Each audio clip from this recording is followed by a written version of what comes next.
Good afternoon, and welcome to the first annual Prince George's County Commission for Women's Legislative Briefing, which is being brought to you virtually. My name is Deborah Wilder, and I am the Vice Chair of the Prince George's County Commission for Women and Chair of the Legislative Committee, the sponsors of this legislative briefing.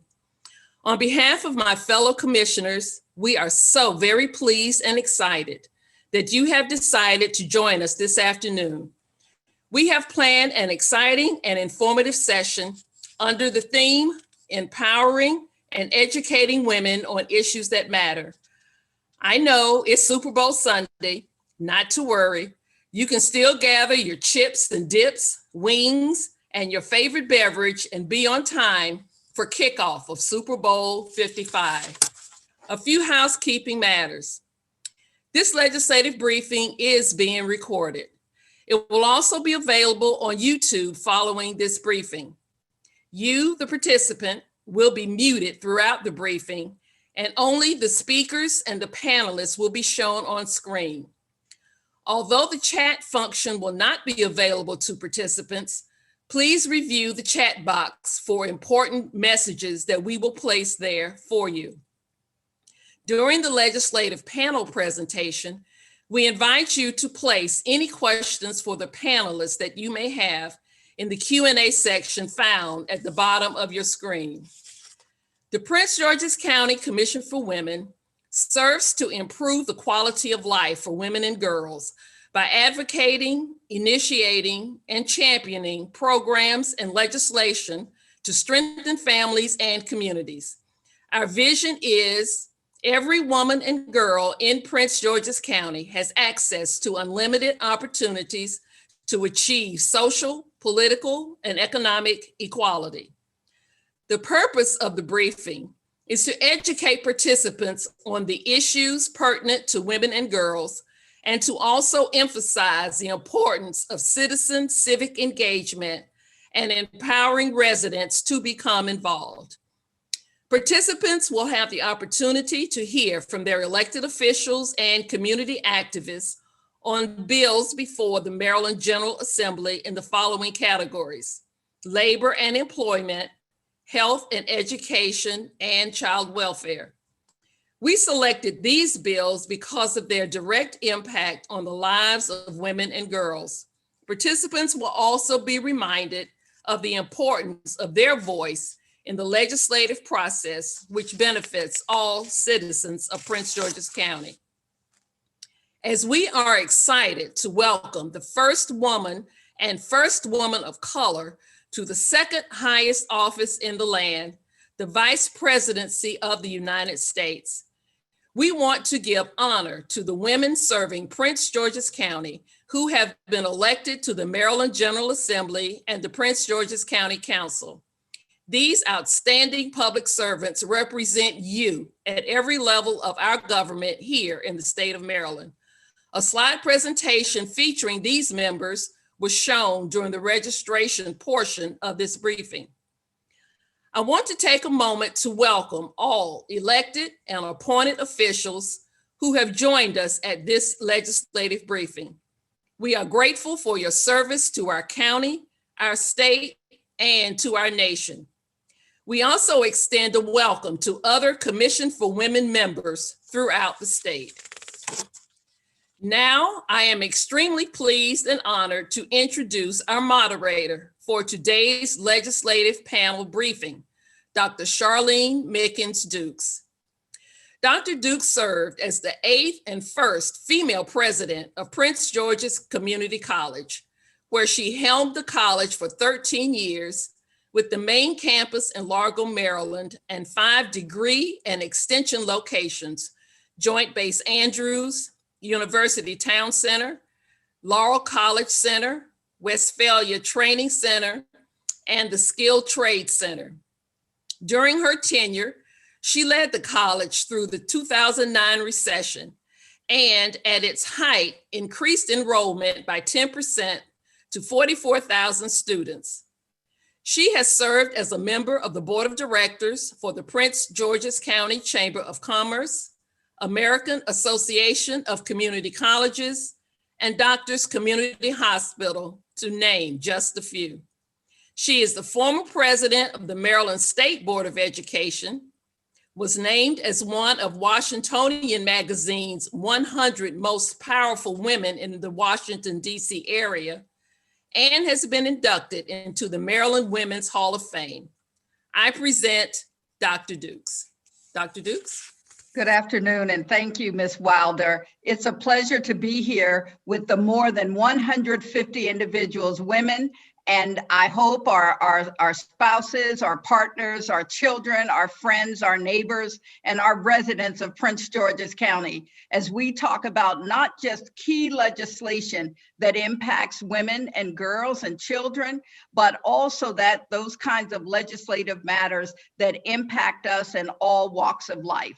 So today, what we're going to do is underscore the importance of sharing your voice, the right of all citizens in a democracy to do, because democracy is not a spectator sport. It really requires all of us in order to make a difference. So as you think about your advocacy role today and in the days to come, know that you can use your individual or collective voices in the legislative process to promote change and transformation. Your voice can help your friends, your neighbors, your communities. It can bring attention to the matters that harm or matters that support each and every one of us. Share your story, a message that causes your legislators to rethink a voting posture or to dig deeply to do additional research that may change their posture or continue to support the one that they have.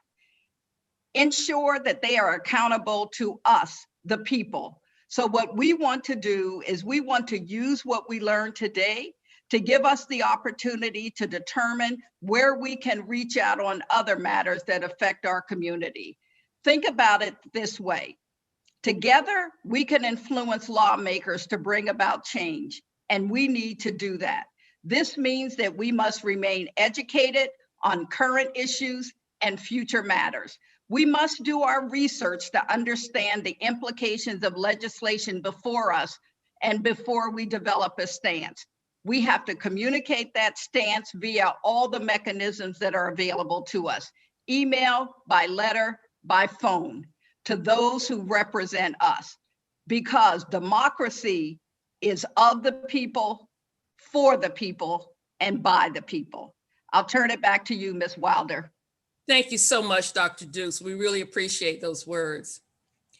So as participants, you should have received a copy of the program agenda for today's legislative briefing sent to you through your registration.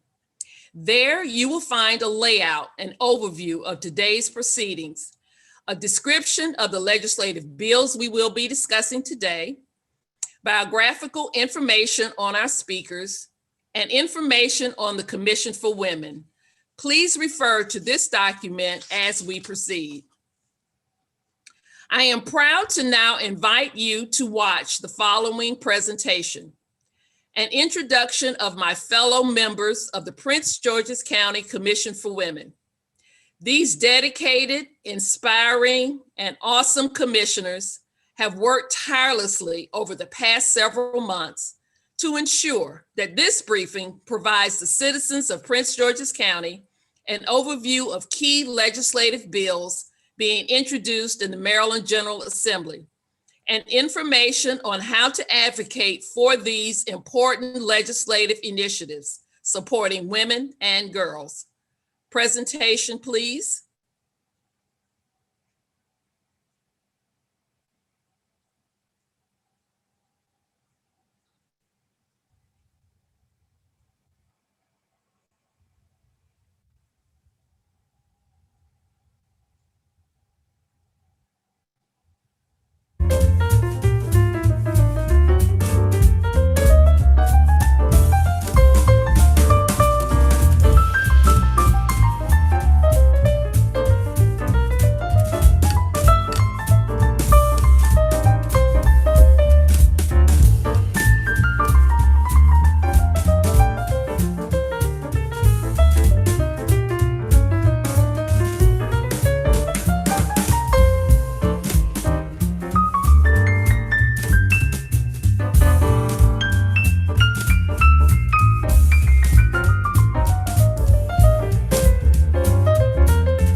I am proud to now invite you to watch the following presentation, an introduction of my fellow members. Oh, you just saw that. Please hear video greetings from elected women leaders serving in the Maryland General Assembly, on the Prince George's County Council, and in Prince George's County government. Video, please.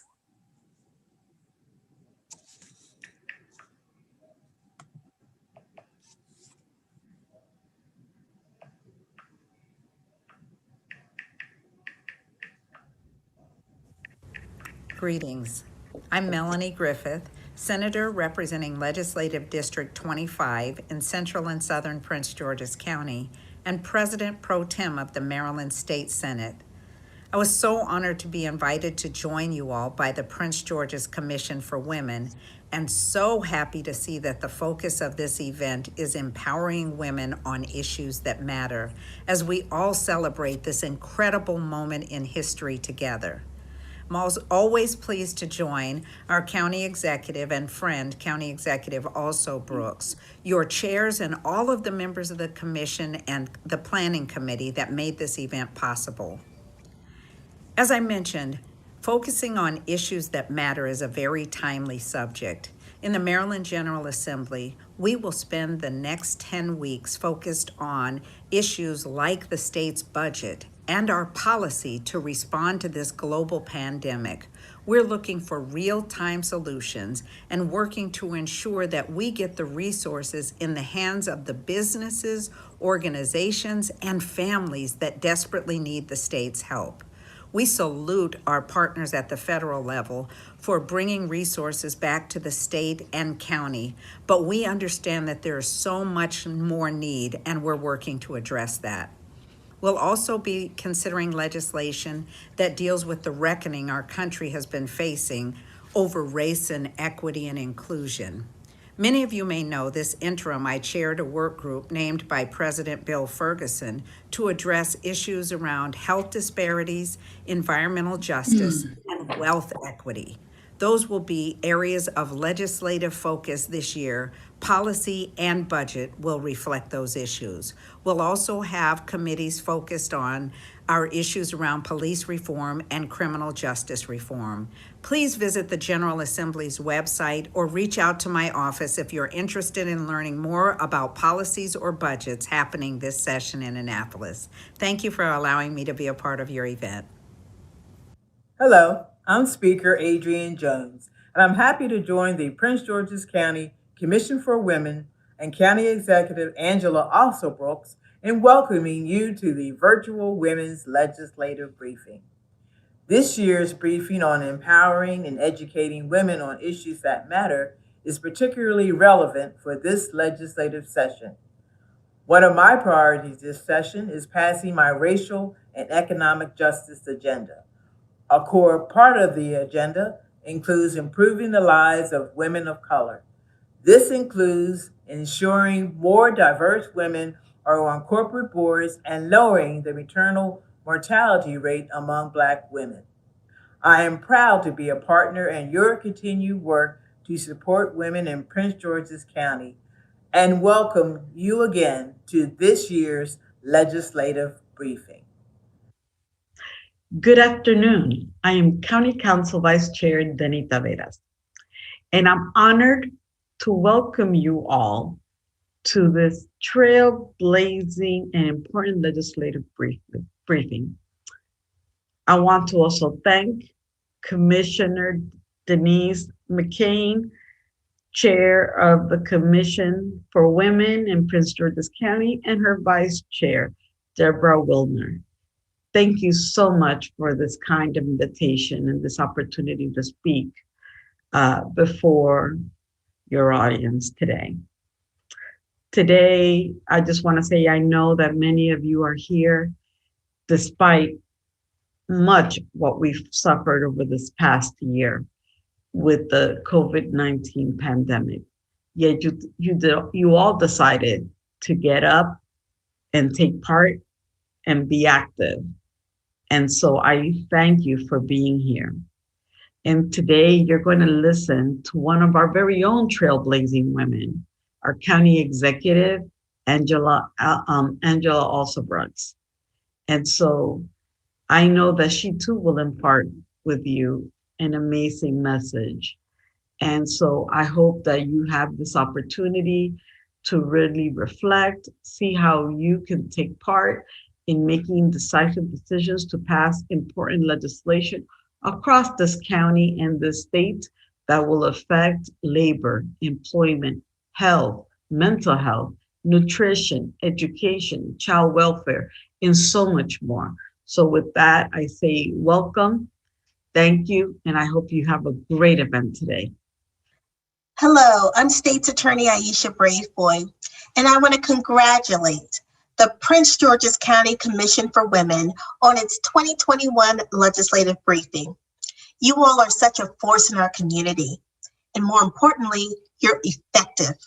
Last year, we worked together to pass a bill to make strangulation a first-degree felony offense in the state of Maryland.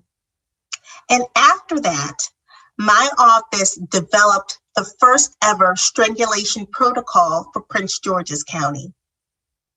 This year, we're focusing on issues around police reform and transparency, juvenile lifer second chances, as well as filling in some of the gaps in the law that protect our young people from predators as well as child abuse.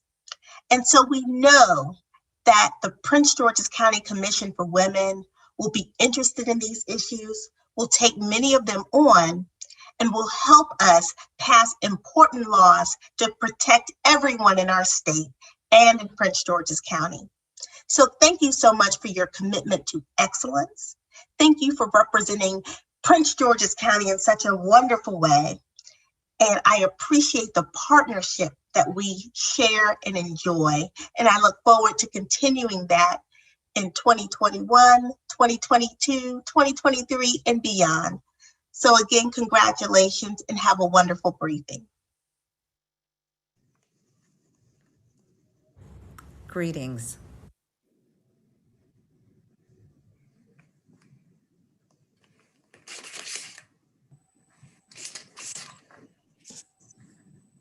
We have also received written greetings from the Honorable Joanne Benson, Senator of Maryland's 24th Legislative District. Hear her words. Dated February 3rd, 2021. Greetings. It is with great pleasure that I extend hearty congratulations to the Prince George's County Commission for Women and thank you for understanding the importance of education and empowerment. From the fields, farms, outhouses to the White House, women have stepped up to the plate to create some of the changes in our democracy, which have made this country great. However, they have worked behind the scenes with little recognition. New social groups have emerged as we, as women say, quote, "We are taking our seat at the table," end quote. This important briefing continues to set the tone for what our role should be as we move from home to a movement of justice, equal opportunity, and rights for women. We are strong, focused, and determined to make this world a level playing field for women. I commend you for this most needed conference because together we can make the real difference. Just put us in charge and see what happens. Sincerely, Joanne C. Benson. We appreciate the words from our elected officials, the written words, as well as our video. These are our leaders in Annapolis and in Prince George's County. I now introduce to you the chair of the Prince George's County Commission for Women, Dr. Denise Mccain, who will introduce the keynote speaker for this briefing. Our keynote address will be delivered by our groundbreaking, committed, and dynamic county executive, the Honorable Angela Brooks, County Executive, Prince George's County, Maryland. Dr. McCain.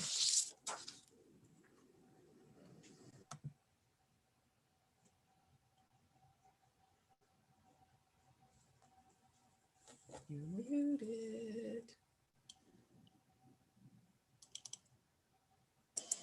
Dr. McCain, you're muted. I see now.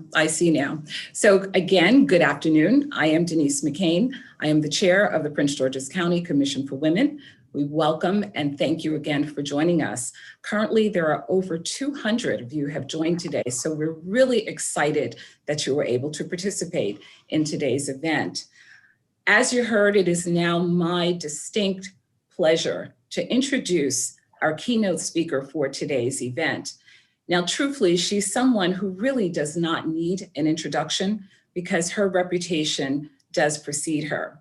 However, I will tell you that she is the first, I said the first woman to serve as the CEO of Prince George's County government, making her the highest ranking elected official who has responsibility for all of the executive departments, government offices, and agencies, with responsibilities that include delivering services to over 900,000 county residents, as well as business citizens, along with the implementation and enforcement of laws here in Prince George's County. Now, under her keen and astute leadership, in just one short year, she has made significant strides in the growth, development, and overall landscape of Prince George's County. We see improvements with our schools and education system, accelerated business opportunities, more efficient and effective government made possible with innovative practices and enhanced technology, all of which has enabled Prince George's County to continue to lead in the state as the growth area for jobs. And that is despite a pandemic, I might add. And if that wasn't enough, her administration also created the first Veterans Affairs Office, which is another first of its kind in the state of Maryland. Now, on a more personal note, she's someone that I deeply admire. She's a woman of integrity and very high moral character. She is a true exemplar of leadership. She's someone that we can trust and have confidence in knowing that she is managing the affairs of the government with the utmost level of transparency, honesty, and accountability. Without question, she is an amazing woman. She's a trailblazer, and in her own right, a pioneer, having successfully achieved many firsts, and I dare to say probably many other firsts. She is unapologetically bold, brilliant, courageous, inspirational, someone who makes me proud to be a woman, someone that makes me proud to be a resident of Prince George's County. And I would say, to sum it all up in her own words, she's a super bad sister. So without further ado, please join me in welcoming our County Executive, the Honorable Angela D. Alsobrooks. Thank you so much. Good afternoon. First of all, to my sister, Dr. Denise McCain, I want to thank you so much for that introduction, and to say that I too am inspired by your leadership and your passion and your story. And I thank you so much for being here today and for all the amazing work that you do on behalf of women and families every day. To all of our other guests, I want to say what a wonderful opportunity this is for me to speak to you this afternoon. I wish that I could see you in person. I miss all of you. You know that if we were in person, we would have embraced by now. That time will return soon, but I'm so honored to be able to speak today at this Women's Legislative Briefing. I would be remiss if I did not also thank Dr. Charlene Dukes, who likewise is a mentor to me, a role model, and my sister. And I'm just so honored to have her here today, as well as all of the other super bad, Denise took the words before I could call you all this, but for all the other super bad women from the Prince George's County's Women's Commission, thank you so much for hosting today's legislative briefing and for honoring me and allowing me to share a few words with you today. I know that information is power. I know that you believe this as well. And that is why all of us have so many personal reasons, a story that compels us to be involved in advocacy. And I know this is true for each of you. In many ways, the changes we advocate tell a story about each of us. And I'd like to tell you about a woman who I know you've heard about many times, but I want to invoke her name and invite her into this room. I don't believe that we could ever talk enough about her. And that is the Unbought and Unbossed Shirley Chisholm, the first Black Congresswoman to be elected in 1968. After starting her political career in the New York State House, she won a seat in Congress that was created after court-ordered redistricting. She went on to be the first woman to run for a major party nomination for president. Congresswoman Chisholm understood that she could make change, and she made no bones about it. She was not shy about it. In fact, she once famously said, "You don't make progress by standing on the sidelines, whimpering and complaining. You make progress by implementing change." Her advocacy, like all advocacy, was deeply personal. When and where she chose to use her voice for change reveals a tremendous amount about her story, what she witnessed, and the experiences that she had. Congresswoman Chisholm, with her tremendous spirit, focused on issues that helped to improve the quality of life for women. She focused as well on issues that elevated and supported families. She championed legislation that was meant to strengthen families and communities. Congresswoman Chisholm advocated for school lunch programs. She used her voice in Congress to advocate for Head Start, which provides millions of families and children to this day the opportunity to succeed with early learning programs, health services, and family support. Congresswoman Chisholm spoke up on SNAP, previously known as food stamps, to help guarantee that families living in poverty had access to basic nutrition at home, no matter the resources that they did or didn't have. Congresswoman Chisholm's advocacy reveals her story. And I must say that her story resonates so deeply with me. And I'm sure that it resonates so deeply with so many of you as well, especially as I consider the women in my own life who struggle with their own challenges to make sure that I had an opportunity to succeed. You probably have often heard me talk about the three baddest women in my life: my great-grandmother, Maybelle James, my grandmother, Leela Mae Bright, and my mother, Patricia. These women were amazing women who made a difference, not only in my life, but in the life of so many. In 1956, my family, as you've heard, lived in Seneca, South Carolina, but were forced to uproot and to come to this area after my great-grandfather, J.C. James, was murdered by a sheriff's deputy. The family was told, you know what, if you don't leave, we'll kill the whole family. And so the matriarch of our family, Maybelle James did not hesitate, but gathered our family and came here to Fairmont Heights, Maryland. After coming here, my great-grandmother worked so hard to provide for our family, but she also did something beautiful in sharing those stories with me. She shared her struggle, shared her story, and inspired me.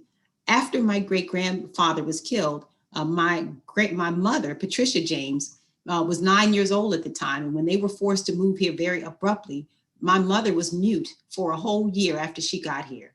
She was in a classroom where she refused to speak because she was unable to speak.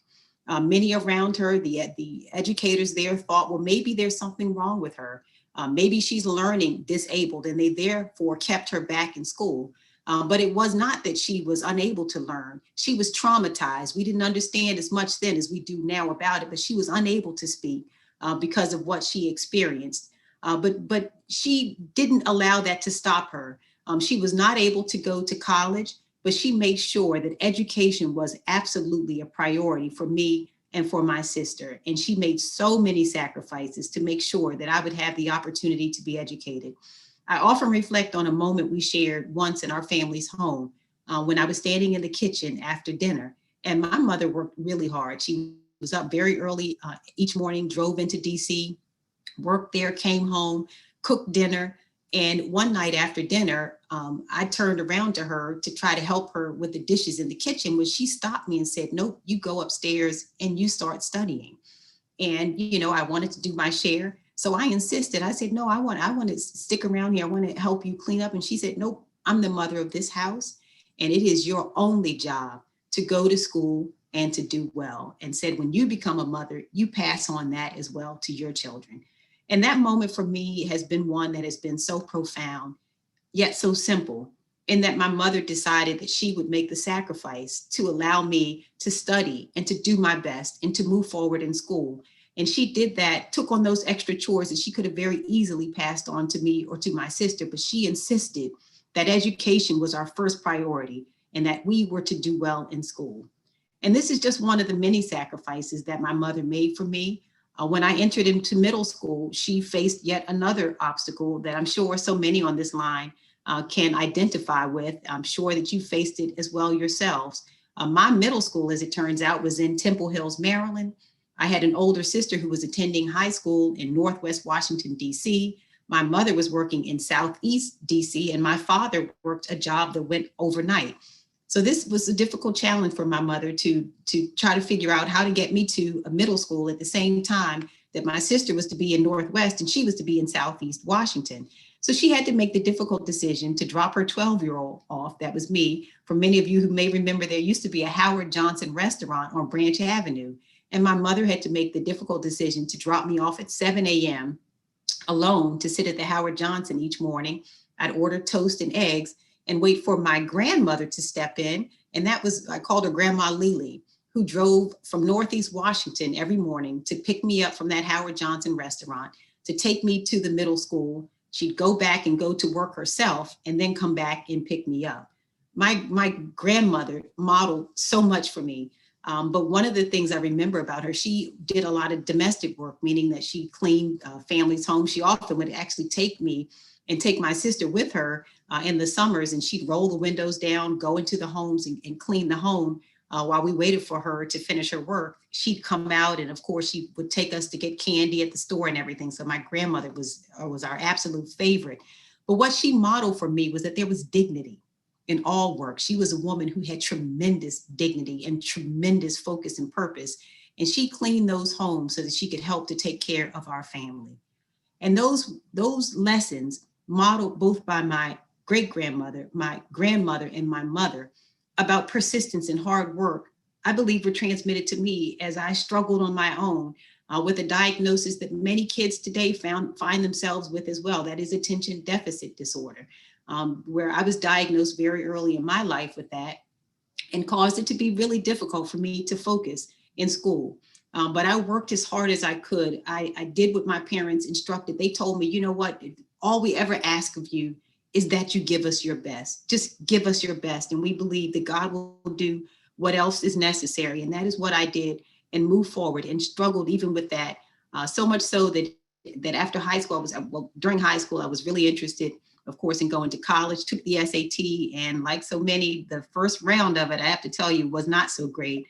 And my parents at the time didn't know what parents know about prep courses. But anyway, there was a young man who had gone to high school with me, who was a student at Howard University, who came back from school and offered free of charge to tutor students at my high school, Banneker High School. And he tutored me to such a degree that I was able to earn my way into Duke University. Got to Duke University and spent much of college, like probably so many of you, feeling compelled to defend myself in the face of my fears. It was my peers. It was an added weight that many African-American students have at majority schools. And for African-Americans at Duke at the time, it was the case that we not only had to perform in the classroom, but we spent much of our college career defending our right to be there in the first place. This was an experience that was seared deeply in my soul and taught me the real importance of making sure that every single student, no matter where they come from, no matter their circumstances, have the opportunity at a fair chance of success in life. And so when I graduated from law school and went on to the University of Maryland Law School and started out my career, I had the opportunity to convert all of those experiences, to convert my story in a way that would help others and enter it into public life. You know, I was recently reflecting on an experience that I had at the very beginning of my career in public service when I was running for office in 2010. I thought about a story one day. I pulled up at Eagle Harbor. Many of you know Eagle Harbor. Pulled up at Eagle Harbor, had my 4-year-old daughter at the time in the backseat, and she was asleep. And I got there and I could see people moving around, other candidates, and they looked very organized and very official. I had never, of course, run for office before, didn't know anything about running for office, but had the 4-year-old in the backseat. And to be honest with you, I was a little intimidated. And the other candidates had official looking people working for them. And it was just me and Alex. I had a girlfriend on the phone at the time, one of my sorors, and said, you know, oh my gosh, you know, if I get out this car, I have this 4-year-old, she's asleep now. If I wake her up, I don't know, you know, whether she'll be cranky or how this will go. And my friend said to me, what I've had the chance to say to so many since then, she said, you know what, just get out the car. Just get out the car and get moving. Just get out the car. You can do it in this little one with you. She'll help you to move forward.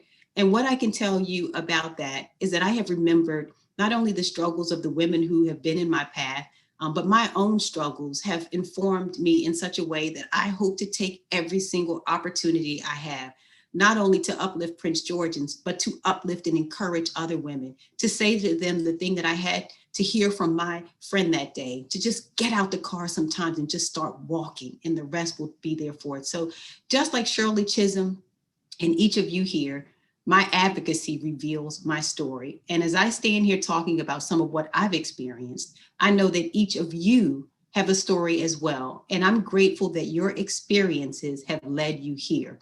Organizations like the Prince George's County Commission for Women give us each an opportunity to share our experiences by turning them into action. The policies and the changes we advocate for are a way for us to raise our voice, to make real the experiences that we've had. And even though our stories are so different, we have something in common. This common bond is a great strength, and it reveals for all of us, something that is deeply personal. And so I look at the list of legislative priorities and initiatives that you are advocating for even this year, and I'm touched by the story they tell. An act to protect essential workers. There's paid leave for new parents, equitable access to healthcare, a massive and badly needed investment in our children's education through Kerwin, and new protections for our children from abuse and disruption. These policies are even more critical now as we continue responding to the COVID-19 pandemic, work to vaccinate our residents and build back better, and address the challenges and inequities that have become even more pronounced over this past year. The shift to virtual learning has unfortunately widened the already large achievement gap among our children, and the Kerwin dollars will be critical to providing the resources necessary to help close it. Prince George's County, as you know, was more adversely impacted by the coronavirus because we were already lacking in access to quality healthcare and quality foods. And as a result, our residents have been even more impacted by things like high blood pressure, diabetes, and other ailments that we can address now. So ensuring that healthcare is provided equitably across our communities, I have to tell you, this is one of the most important issues we face right now. As we seek to recover from the pandemic, is health equity. And so I want to thank Senator Benson. I want to thank Delegate Barron and the other members of our legislature who are advocating for legislation that will create health equity resource communities to ensure that residents across Maryland and right here in Prince George's County will have access to the health care they deserve, as well as educational resources about living healthy lifestyles. These policies that I'm advocating for reveal my own story and what personally drives me each and every day as I serve this community. And I have to say that I'm so proud of all of you, because you each advocate for changes that are not self-serving, but that are instead designed to drive us and are passion-driven. You advocate for change that makes the world better, change that makes life fuller, change that limits hardship and creates opportunity. Your advocacy reveals your story. And as I hand this off to Dr. Dukes, I want to leave you all with this. Behind every act of advocacy, there is a personal experience, a story. The changes we seek say multitudes about our character and the character of those we find ourselves beside. Today, we find ourselves, because of all of you, in great company. And so I thank you so much for the work that you do every day. I thank you for how you do it. I'm so proud of you and so grateful for what you do. May God continue to bless each of you, and may God continue to bless our beautiful county, state, and our country. Thank you. Thank you so much, County Executive Also Brooks. And I took away from your comments some pearls of wisdom, and especially around change that creates that has the opportunity to create opportunities. And I believe that that's part of why we're here today, joined by more than 234 residents of Prince George's County, our region, and our state. and 19 panelists who are here to share their wisdom with us. Now, we'll have a few housekeeping duties that I'll share with you, so you'll understand how this next section of our program will flow. That we have 6 bills across 3 categories that we'll discuss today: labor and employment, health and education, and child welfare. Now, we will have panelists who will speak to each of those bills, some of whom are the sponsors by virtue of their role in the General Assembly or locally in Prince George's County, and others who help to craft the legislation. And each of the panelists will talk about why this bill was introduced and why it's so important for us to serve as advocates as the bill moves forward. Now, again, each bill session is 15 minutes.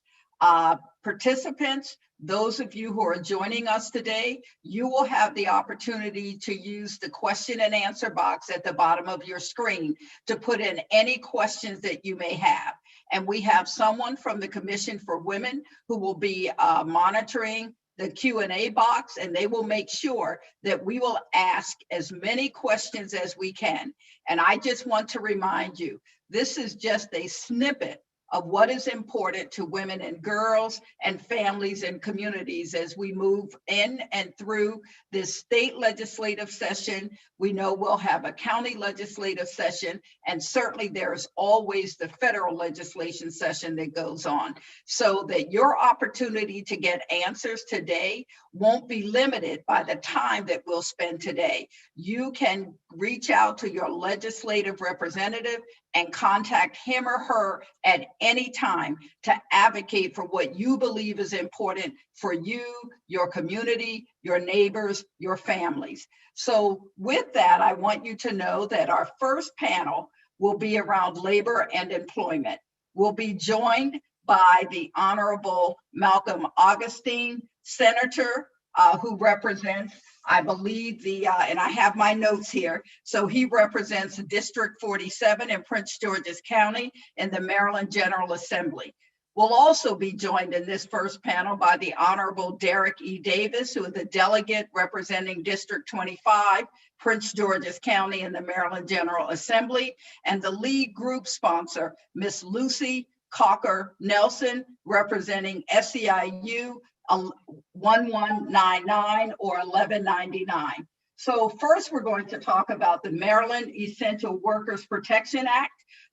And I will turn it over again to Senator Malcolm Augustine. He'll be followed in his comments by Delegate Davis and then by Ms. Cocker Nelson. Thank you. Thank you very much, Dr. Dukes. I am Maryland State Senator Malcolm Augustine. It's a tremendous honor to be here with you all this afternoon to talk about the Essential Worker Protection Act. I just wanted to let you all know that, first of all, like I said, just really want to thank you for the honor of addressing you on this important topic, and know that in the state Senate this year, we are focusing on 3 things: COVID, police reform, and equity inclusion of the disenfranchised. We can talk about those things at another time, but this Essential Worker Protection Act touches on, I believe, both COVID and equity and inclusion. What this Essential Worker Protection Act acknowledges is the sacrifice of our neighbors who have no choice but to risk their lives so that we can continue to survive during this horrible pandemic. These are public and private workers, including, among many others, healthcare workers, grocery store workers, food processing plant workers, public transit workers, and so many others. What they all have in common is that they go to work fearing for their life of their loved ones, because they do not have a choice to go to work or not. It's not a choice to choose between risking your life or not feeding your family. Now, this reality is why I'm so strongly supporting the Essential Worker Protection Act. We must do something for our neighbors who are putting their lives on the line. This legislation will provide protection to the workers during an emergency as defined in the legislation, which includes imminent threat of severe or widespread loss of life, or an executive order declared emergency, like the one that we are in right now. We have a long list of specified essential workers, but it's important to note that each and every industry is going to be treated differently, and this will remain in effect during the emergency. Now, what we're asking for is safe and hygienic working conditions, hazard pay and healthcare assistance, emergency action plans, universal health and bereavement leave, the right to refuse dangerous work, and free testing and reporting of positive test results. We think that this is just so critical to the people of the state of Maryland, and particularly our Prince Georgians, and this is why I'm so proud to be leading the charge on this piece of legislation. Thank you, Dr. Dukes. Thank you, Senator Augustine. And now we'd like to hear some comments from Delegate Derrick Davis with regard to this particular act, the Maryland Essential Workers Protection Act. Good afternoon. How is everyone? How are you, Dr. Dukes? We're doing well, thank you. Good, good. I see Senator Augustine is there. Please forgive me for joining just a little bit late. I'm excited to be here for House Bill, well, for me, it's House Bill 581. This too often, you know, when you listen, we talk about our heroes, our first responders, our frontline workers. We give them all the praise and you know, the applause and things of that nature. And that's fine. That's all well and good, but that's not enough. That, you know, I'm reminiscent of our military folks. We love to praise them and so forth and say how much we love them, but yet we don't address their needs for, you know, mental health, homelessness, joblessness. And so I sort of parallel that with our frontline workers. See, for people like myself, and I don't want to speak for Senator Augustine, you know, we worked all during the pandemic from the safety of our homes. I'm in my home office right now doing that. But for the people that we're sending out there, you know, they're jeopardizing or their health is on the line. And it doesn't matter, you know, with all, we can use all the PPE and so forth. They're still at risk out there and we've got to do better. So that's sort of where I'm coming from. I assume that the senator, maybe you hit some of the highlights of the bill, but this is just about doing better for those who've served us so well. And it's as simple as that. I understand that, you know, we have some provisions that we need to work through with the business community and those who take pause with that. And Senator Augustine and I, we look at this as a starting point. Everything is on the table, but ultimately, we're going to do right by these people. And it's as simple as that. Thank you for that. And Ms. Cocker-Nelson, why don't you give us your perspective from where you sit, because you actually represent some of these essential workers and what's important to them and why this bill should move through. Hello, everyone. My name is Lucy Cocker-Nelson. You guys can hear me okay? Okay. I'm a patient care technician at Capital Regional Medical Center, Prince George's Hospital, and currently working in the COVID specific unit for the second time. Thank you for having me and also for recognizing the challenges women are facing during this pandemic. As a wife and a mother, it's been hard balancing the stress of a long day in a COVID unit and family. I, like most women do, we take care of everybody else but ourselves. I have to constantly remind myself to just breathe. As scary as it is working in the COVID units, being there for the patients when their family can be there and seeing the smile on their face make the challenges worth it. The majority of the women on my unit share the same concern, whether it's getting enough PPE so we can feel protected while taking care of our patients, also not risking taking the virus home to our family and the communities, or the fear of being exposed to a coworker who is positive and cannot afford to take off and stay home while quarantined because they have a family to support and bills to pay. One of the components of the Maryland Essential Workers Protective Act will provide paid leave while quarantined and will be a great help in keeping us safe, because most of us are fearful of exposing ourselves and our loved one. Most of us and some of us have to purchase our own PPE and still continue to do so. But for the single parents out there, the single mother out there, that can be an added financial struggle during this crisis, on top of also paying for reliable childcare That's where hazard pay in this bill is very important. This bill will also bring some relief to many of the people on my units because we have few expecting mothers who will now have the right to refuse dangerous work without the fear of retaliation. That will be such a great help to all of us, especially also some of our new moms and moms coming back from maternity leave. I'm asking you all on behalf of the brave women and men on the front line during this pandemic to please join us and fight to help this bill pass.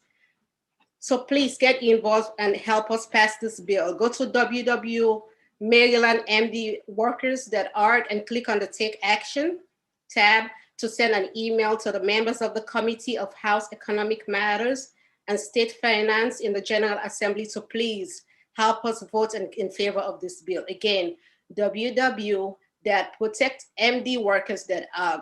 Thank you everyone for having me.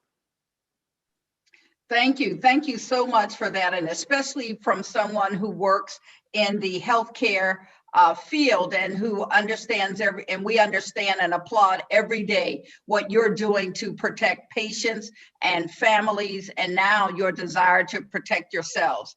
So we'd like to have a few questions that we'll take, and I will ask one of our hosts, Deborah Wilder, are there any questions in the Q&A box? And I have a few if we need them. Okay, thank you, Dr. Duke. So far there are no questions in the Q&A. So again, we encourage people to put their questions that they may have in the Q&A. And I also have a question to either the senator or the delegate. What may be some of the hesitancy by your fellow members of the General Assembly in getting this bill passed? Do you want to take it, Senator, or do you want me? Either one. You. Okay. Or both. I'll defer to the senator. Thank you, Chair Davis. I know he doesn't usually get the chance to do that. So I appreciate that, Chair Davis. Some of the concerns that we have had from the business community is that the time is not right. Like that's the biggest one, that they are struggling right now with business being down. And so to put, in essence, another cost on top of what is already a very, very difficult time right now is something that some of these businesses feel that they cannot bear. But one of the things that I respond to with that is that I don't disagree with that, but that is why we have put together so many different programs to help the businesses. We've got PPP loans, we've got all this. We just put together a tremendous package for small business to take care of the businesses. But what about the workers? What about the workers? So what we're talking about doing right here is something to support the workers in addition to support for the businesses. If I can just follow up on that, and I agree with the senator wholeheartedly, that sort of sentiment, and we're not saying that there isn't an element of truth to it or that it's not a legitimate point of discussion. Maybe that's a better way to put it. But here's the thing also, and maybe the whole boy cry wolf kind of thing. Every time that we try to do something for the workers, it's never the right time. Mm-hmm. When we did earned sick leave, it wasn't the right time. Before that, when we tried to raise, or when we did raise the minimum wage, it wasn't the right time. Before that, in prior minimum wages, it wasn't the right time. It is never the right time, so to speak, to do these kinds of things. And you know, at this point going forward for myself and certainly at least on this bill, I think I can speak for the senator, we're going to take those concerns into consideration, but it's not going to preclude us from doing what's right. Thank you so much. Here's another important question that we have from Ms. Willetta Hawkins. Are teachers considered essential workers? Correct me if I'm wrong, Senator. I know that the bill is evolving. I don't believe in this bill initially that they were to be. I don't believe so, but I have seen amendments come in that would ask that they would be included as essential workers. That, quite frankly, is something that we really need to talk about, simply from the aspects of refusing to do work and so forth. We don't want to get into a situation of that unintended consequences as it relates to educating children. that may be something best left to be negotiated or discussed between the union and the Board of Ed or the superintendent of schools. Again, I don't want to get too far out there because we do need to have more discussions. But to answer your question, I don't believe in the bill as drafted that they were, but I have heard of amendments that may be proposed that would include them. Okay. Here's a question for Ms. Calker Nelson from Dr. Stephanie McGinsey. I'm sorry if I mispronounced your name. What can community members do to amplify SEIU's advocacy on this important bill? And also, would you repeat the website address that you mentioned? So what can the community do?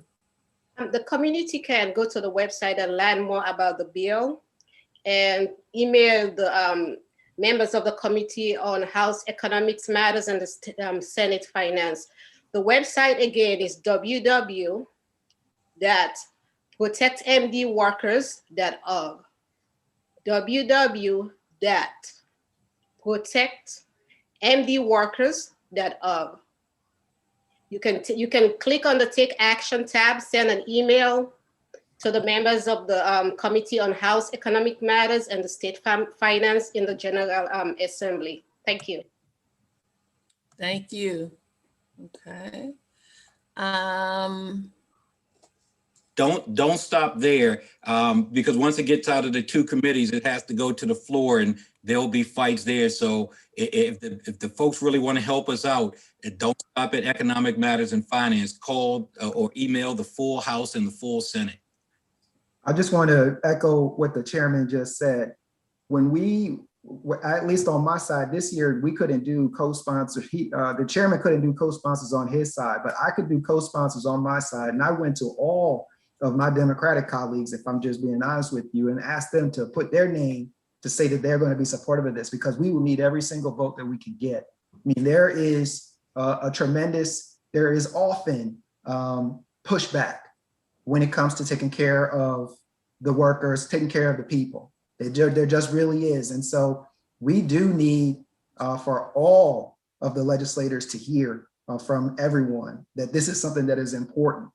And so that, I think that's just important. The other thing that I would say is that it's also always important, and I know I feel this way, you know, we're state senators and state delegates and stuff like that, but when people come to reach out to me from District 47, I listen.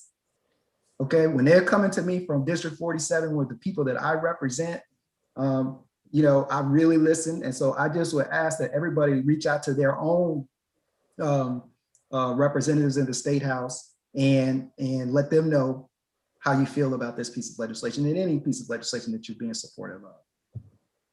And Ms. Wilder, before you ask the next question, and we'll have time for maybe one more, I do want to let our listening audience and viewing audience know that in your virtual program, there are actually links to the bills.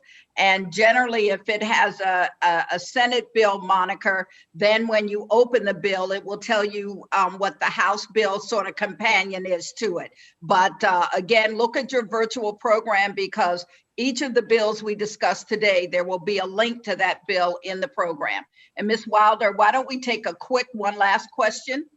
Okay, I have, this is more of a statement from our friend Linda Mahoney, who says individuals can sign on as supporting the essential workers legislation at www.protectmdworkers.org. So one last question. Considering that PPP, and this is from Monica Campbell, considering that PPP and other loans were for businesses to pay the workers, what other support can be given to allow small businesses to support the workers when this is passed, considering COVID? Let me say this, and I don't want to jump the gun because the House, Senate, and the governor are working on a relief package. I will say, I can say this much at this point in time, that there will be a couple of things, but one of the biggies will deal with unemployment insurance. Well, don't tell nobody. For all of you all can hear me, I'm going to tell it a little bit so y'all don't tell anybody. Right? One of the things that drives up the the unemployment insurance costs for businesses is their, their rating, so to speak, in terms of how many people, I guess, they're laying off and things of that nature overall. The goal is to suspend that rule, if you will, for last calendar year and this coming calendar year. So that's going to help, a lot of people through no fault of their own. The pandemic forced them to have to, lay folks off and things of that nature. What we're looking to do is, although they'll move up from table A to table F, we're going to hold the line on how much they have to pay on that negative rating, and that will save them a tremendous amount of money. There are other things I simply can't say at this time, but we've had them in mind as well. We know that small businesses are the economic engine for our state's economy. And while we're asking them to help us out with workers, we're also going to help them out as well. And while I have this, Dr. Dukes and Ms. Wilder, it'd be remiss of me to say, I want to thank Senator Augustine and SEIU. I'm just sort of along for the ride on this. They did the work, they put the bill together, and then they offered me the opportunity to help out over in the House. But Senator Augustine is the real champion, the real hero here. And I just wanted to acknowledge that. As you all, I hope that you all know, Dr. Dix said, Chair Davis is a chair for a reason. And, and he knows that, and I follow his lead quite a bit. But I do want to say, Chair Dukes, though, is I would also ask folks actually to provide written testimony into the finance department. Into the finance committee. Chair Davis had a over 3 hour hearing on this bill on Friday. My committee is set up differently. We are only allowed to have 4 oral witnesses on either side of this issue, but there's going to be a tremendous amount of written testimony from business. I'm certain of that. We really need a tremendous amount of written testimony from the folks who, like the people who are on this call. My hearing is on the 11th.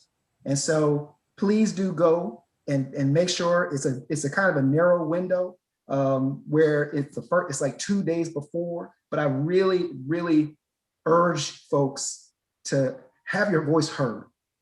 Because we don't, this is a separate issue altogether, but a lot of times we don't get our voice heard, a lot of times we don't. And so I just hope that everybody will take the opportunity to have their voice heard, and it really does make a difference.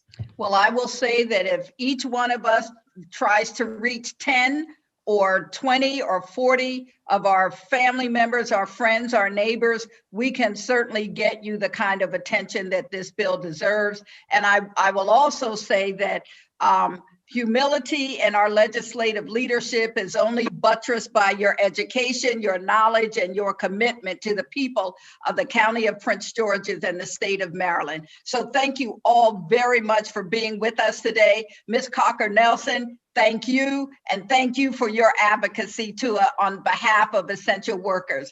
So would everyone please give this panel what I call a virtual round of applause, and thank you for being with us as we move to the next one. Thanks for having me, Dr. Dukes. Really appreciate it. Thank you. And our next bill, we're actually going to be talking about the Time to Care Act, and that is the Family and Medical Leave Insurance Program.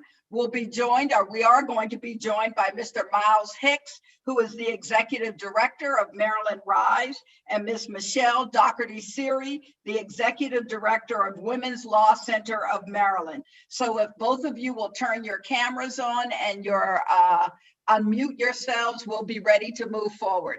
Thank you so much. It's great to see both of you.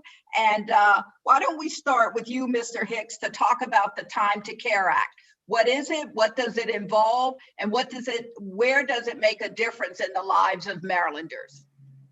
Yes, and thank you to the Prince George's County Commission for Women for sharing your platform with the Time to Care Coalition. It's great to be here today. And also thank you to all the attendees and all the elected officials who are here as well. The Time to Care Coalition is, once again, very broad group of supporters of Senate Bill 211, House Bill 375, and it has been sponsored by Senator Hayes as well as Prince George's County's very own Delegate Valderrama. The Time to Care Act would establish a family and medical leave insurance program through which employees may take up to 12 weeks of paid family leave from their jobs to care for new children, other family members with serious health conditions, disabilities, or themselves.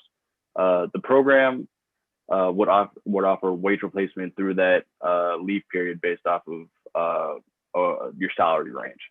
All Marylanders will need extended time away from work to care for family at some point, which is why this bill is so important. No one should ever have to choose between the family they love and the job they need. And then on top of that, the physical and mental stress that is placed on people when they're addressing any medical issue or any unexpected illness, it shouldn't be compounded with the feeling of having to be, having to go to work. We found that only 17% of US workers have access to paid family leave, and fewer than 30% have paid personal leave for short-term disabilities. And nearly 25% of women take 10 or fewer days of maternity leave, and that puts themselves and their child at risk physically and emotionally. During this pandemic, we have also seen that women are being disproportionately affected because they're more likely to leave work. In a 2020 poll that we actually did with Opinion Works, we've also found that 78% of participants said that they like a lot that the Time to Care Act would allow women who are, again, disproportionately affected by the COVID pandemic to take the time they need to care for their families. Thank you. Oh, I'm sorry, go ahead. I was going to ask a question, but I'll let you finish your statement, Mr. Hicks. No, I was just going to say, so paid family leave, it's going to offer a new level of economic security that we don't currently have in Maryland. 9 states and DC have already passed family leave legislation, and we really look forward to the opportunity to do so in Maryland. And again, we really appreciate the platform today. We had our Senate hearing on January 28th, and we have our House hearing on February 23rd. We encourage you guys, if you see anything on Facebook, Twitter, using hashtag Time to Care, that is us, that's Time to Care Act, paid family leave. So we really appreciate the platform today, and really hope that we can get you guys involved. And feel free to visit our website as well, www.timetocare.net. We have a take action page similar to what was just mentioned, where you can email your legislator and also learn more about our bill and how you can get involved. Thank you, and that's www.timetocare.net. Correct. Thank you for that. So, Ms. Siri, how does this bill intersect with what we know as federal law around families' opportunities to take time for family care? Well, it intersects with federal law currently, and Miles might be able to go into it a little bit more, but federal law provides the FMLA, the Family Medical Leave Act. So right now, Marylanders across, actually everyone in the country, you are entitled to 12 weeks worth of unpaid leave. So basically you're entitled to job security. And we actually just passed the anniversary of the FMLA being passed into law. But what that doesn't do is provide that really important economic continuity. And that's what this legislation would do. So as a representative of the Women's Law Center, why was this important? Well, thank you so much for asking me, and thank you for having me here and bringing up this really important issue. Before I answer your question, I really would like to thank our House sponsor, Delegate Valderrama, who has been a huge champion for women in the workplace, on equal pay, on pregnant workers' rights, things like that. And I'm equally grateful to Senator Hayes, who just did an amazing job in the Senate hearing, answering some really, really hard questions. And of course, to Miles and the entire team working at the Time to Care Act group. It has been, they put a lot of time and work into this. So why am I here on behalf of the Women's Law Center of Maryland? And also I should say I'm here on behalf of the Maryland Legislative Agenda for Women. This bill is part of their 2021 agenda. Basically because, like you said, this is exactly a gender justice issue. So at the Women's Law Center, our mission is to ensure the physical safety, the economic security, and the bodily autonomy of women across the state. And one of the key tenets to our work is advocacy. And we lobby on over 100 pieces of legislation, usually a year, that we believe have a disproportionate effect on women. And for nearly 50 years, we've worked to make systemic change. And make no mistake that this lack of paid family leave is probably one of the biggest gender justice issues that our nation is facing right now. So you heard a little bit from Miles about how women right now, who are working women, especially in this state, are at a breaking point.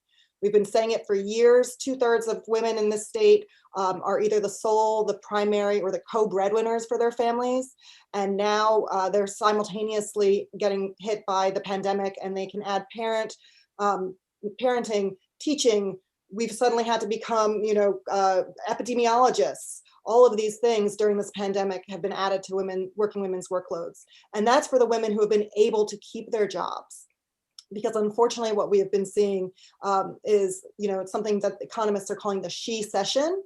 And that is this phenomenon where women have just been in they've been overrepresenting sectors such as hospitality, leisure, restaurants, education. And they account for as much as 83% of jobs lost in those sectors.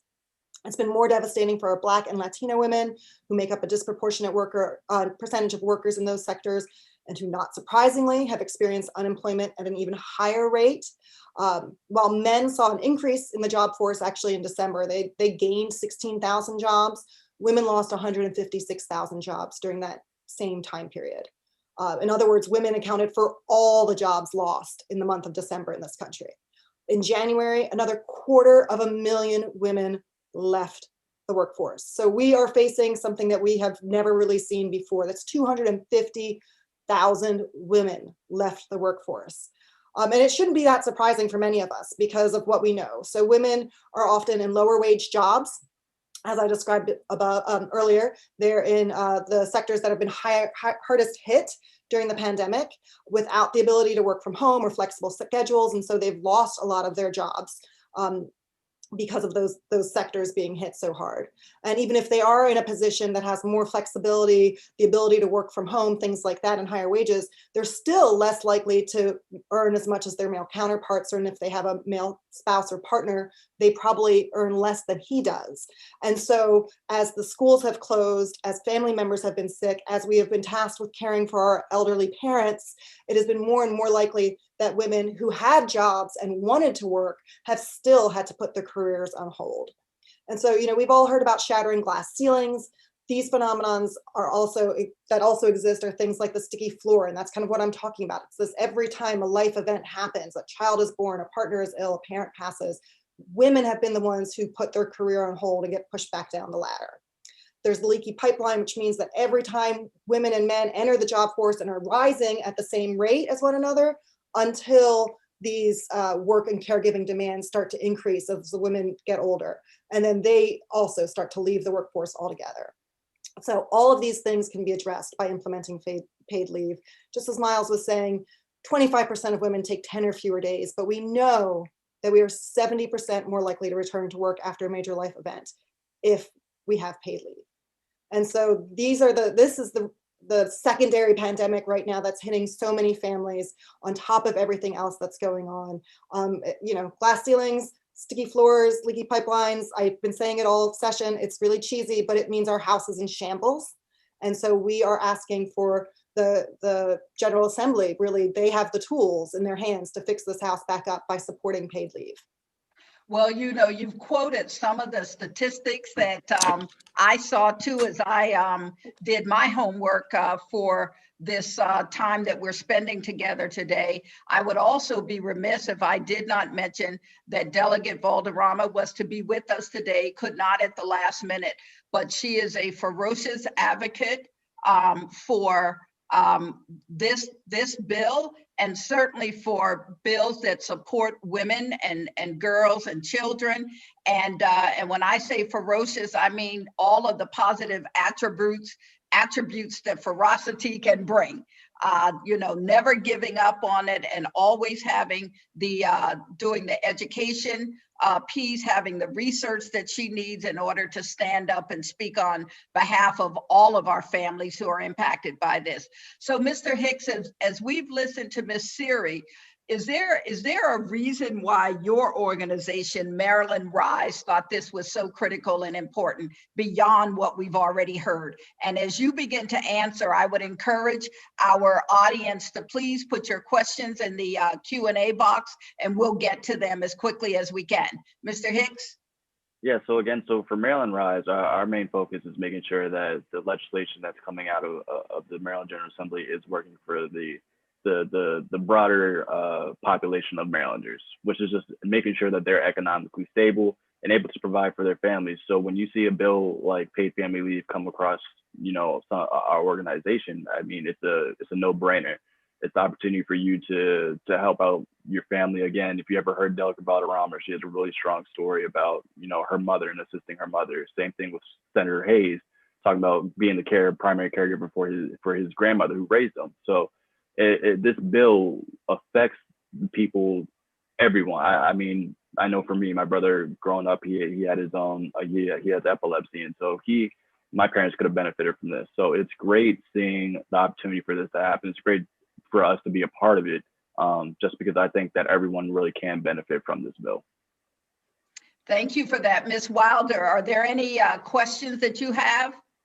No, so far there aren't any in the Q&A. And I don't have any specific question. Do you have another? Okay, I have a few. So okay. If we can, Ms. Siri, come back to you, and can you talk to us? You talked in broad generalities around women and certainly women with children, and as women get older and the caretaking responsibilities we may have to take on for our parents or loved ones. But can you talk more specifically about how people and families of color are impacted within this COVID environment, given what we want to move forward with this bill? Absolutely. Women of color in Maryland, the general talk when we talk about equal pay, for example, is 86 cents. Women make 86 cents to the dollar. But we all know that Black women are making 69 cents. And Latinas, we are the 7th in the nation when it comes to Latina pay rates. And they're making about 47 cents. So when we take that and also compound that with the fact that women of color are disproportionately make up a disproportionate number of women in the lower wage and also in those hospitality industry, the restaurant industry, all of these hardest hit, it is just making every gap that we have this much wider. So right now it is putting everyone back further and further than where any progress that we may have made in those past couple of years in terms of equal pay, in terms of the fight for 15, which was huge and really, really important. But this pandemic, unfortunately, is undoing and unraveling a lot of that, especially without the ability to take paid leave to care for, like you said, as our parents are getting older, as our children are home from school, in any of those circumstances. I see, Ms. Wilder, we have one question, so I'll turn it to you for that. All right, thank you. Sandy Bell, who is president of Maryland Now, asks, bills with the fiscal note usually get a lot of pushback. How will it be funded? Yes, that's a great question. So this would be funded by employers and employees. 50, as of right now, the bill's written that it would be a 50-50 split. We calculated based off of state wages that it would cost somewhere around, I think, $7.24 a week. So that number would be split and come out somewhere $3.60 a week from the employer and as well from employees. Okay. I would also continue to remind our viewing and listening audience that in your event program, that the bills are listed and each of them has a bill number attached to it, as well as a link that will take you directly to the bill. So you'll have the opportunity to read it yourselves and then certainly follow up with our panelists or your own legislators for more information, because we recognize that we don't have all of our legislators today in this session, but they are all available to us as we move to ensure that all Marylanders have a quality of life that each one of us would want to have. So as we complete this panel, are there any other questions? Yeah, there is one more question we may be able to get answered quickly. It's from Crystal Smith. She says, while FMLA federal law has parameters that focus on the number of employees a business has and other stipulations, would the Time to Care Act have similar stipulations for employers? I believe for FMLA, a business must have 50 employees or more. Yes, so currently under the federal FMLA, yes, that is correct. The bill Time to Care Act We actually do not have those stipulations in our bills. It's a mix. The point of having being able to keep the price of this low for everyone involved is having a bigger pool of people. So the goal is to have as many businesses, as many employees involved as possible. So no, so that 50 employees would not be part of this bill as it's currently written. Okay. Okay, thank you for that. And I would dare say that you may get some questions relative to that, but I know that you both are more than well prepared to respond appropriately and work toward what makes sense for the betterment of all of us. So we do want to give a virtual round of applause to Mr. Hicks and Ms. Siri, and thank you so much for being here with us today. All right, thank you guys as well. Remember, if you need any more information, I want to direct you back to his website, www.time2care.net. Thank you all so very much. And as we begin to move to the next category, what I will also say is that some are indicating that they do not have the program. So we are working on a link to put in the chat box that will give you access directly to the event document, and what I keep calling the program for today. And you can actually do a cut and paste and put it on your own computer, laptop, or whatever device that you're using, and you can use that link to get to the bills that we're discussing today. Again, thank you, Ms. Siri. Thank you, Mr. Hicks. And we'll move on to our next category, and that is around health and education. And we are joined by the Honorable Eric L. Barron, who represents the 24th District as a delegate here in Prince George's County, the Maryland General Assembly, and Ms. Barbara Banks Wiggins, who is the Executive Director of Prince George's Healthcare Alliance Incorporated. And they're here to talk to us about the Health Equity Resource Community Act. So Delegate Barron, it's great to see you, and thank you and Ms. Banks Wiggins for being with us today. So why don't we'll start with the delegate, and if you will talk to us about the act, the bill, what it means and why it's so important. Thank you, Dr. Dukes, for the introduction. It's great to be seen this Sunday morning.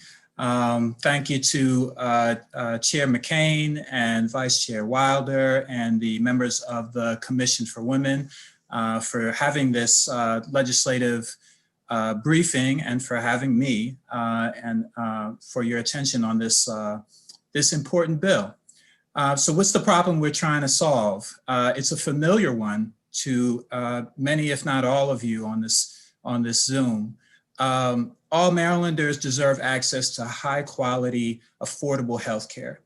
But we know that's not a reality for many in our communities. Health inequities based on race, ethnicity, disability, or where you live, they exist throughout the state. Two global measures of these inequities are maternal and infant mortality rates. But there are others, and we fail, depending on where you live, in them miserably. And this COVID-19 pandemic has really exposed and highlighted these inequities. And I just couldn't sit through this pandemic through the interim and not try to tackle this head on.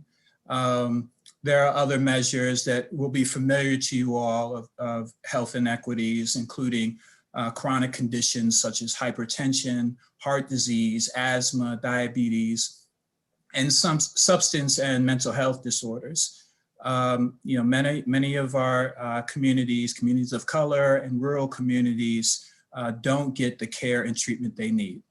So what's the solution? House Bill 463 and Senate Bill 172, sponsored by Senator Antonio Hayes, would create and fund health equity resource communities to help reduce health inequities. The communities will provide grants, tax incentives, and healthcare provider loan payment assistance to locations throughout the state that have poor health outcomes that contribute to health inequities. The best thing about this proposal It's that is proven. We've already done it. So it's modeled after a successful pilot championed by our own Congressman Anthony Brown when he was the lieutenant governor. From 2011 through 2015, we had the Health Enterprise Zone program, which successfully increased access to health resources, improved residents' health, reduced hospital admissions, and created cost savings. Supporting health will help reduce preventable hospital admissions, which will result in lower overall healthcare costs, including lower insurance premiums for everyone. So this costs, obviously, right? So how are we going to fund it? We propose to fund it with a 1 cent per dollar increase in the state's alcohol beverage sales tax. We've done this before. Back in the same time frame in 2011, we raised the alcohol tax by 3 cents, made it even with our neighbors, including Washington, D.C. The benefit to this is more healthcare benefits. It reduced underage drinking, binge drinking, driving under the influence, and sexually transmitted diseases. So we had even more great healthcare outcomes with this funding proposal. We think it's a modest proposal that will give extraordinary benefits around the state. And the great thing is this would be a dedicated funding mechanism so that we don't have to come hat in hand, to the General Assembly every year trying to get this funded. It would be a dedicated fund for this purpose. I want to thank my co-sponsors, including my district mates, Delegate Jazz Lewis and Andrea Harrison, and many others throughout the General Assembly have co-sponsored this, including our own House Speaker, Adrian Jones. Talk about super bad Black woman. Our own House Speaker has made this legislation part of her Black agenda. And in the Senate, you heard from her earlier, Senator Melanie Griffith, who is the Senate President pro tem. She's been really instrumental already early in this session on getting some traction on this legislation. The bill has been endorsed by the Prince George's County Council and County Executive Angela Alsobrooks, who you heard mention the bill earlier. One of our lead organizations is the Maryland Citizens Health Initiative, and a broad coalition of others who you'll hear about fairly soon after me. But that's the summary of the bill and what it would do and how it's funded. I'm happy to try to answer any questions you have. And again, thanks so much for having me. And before we move to Ms. Banks-Wiggins, I do have one question. You said it was House Bill 463 and the companion in the Senate is Senate Bill 172? Yes. Okay, I just wanted to make sure I got that information correctly. And for those who are joining us today, the link to the program for today is in the question and answer box. You can click on it, or you can do a copy and paste into your browser and you can pull up the program. And again, we'll have the bills listed, their numbers in the House and the Senate, and then you can actually click the link to go to the bill. So Ms. Banks-Wiggins, the Prince George's Healthcare Alliance Incorporated, why is this important to you and those whom you serve? Oh, thank you so much for asking. Delegate Barron, you did a fabulous job providing an overview of the values of the bill. The Healthcare Alliance, we are pleased because we firsthand participated in where the bill actually is built from. The former Health Enterprise Zone grant, which this bill is precedented and built on, really proved to us that improving access to care and social barriers impacting health outcomes in the community is what the real focus needs to be. This wonderful bill gives us an opportunity to expand access to care, which we know having a doctor's office and a provider that you can build a relationship with in the community helps to build a family's health so that they can address preventive care, immunizations and treatment for families, and address the wide disparities and health inequities.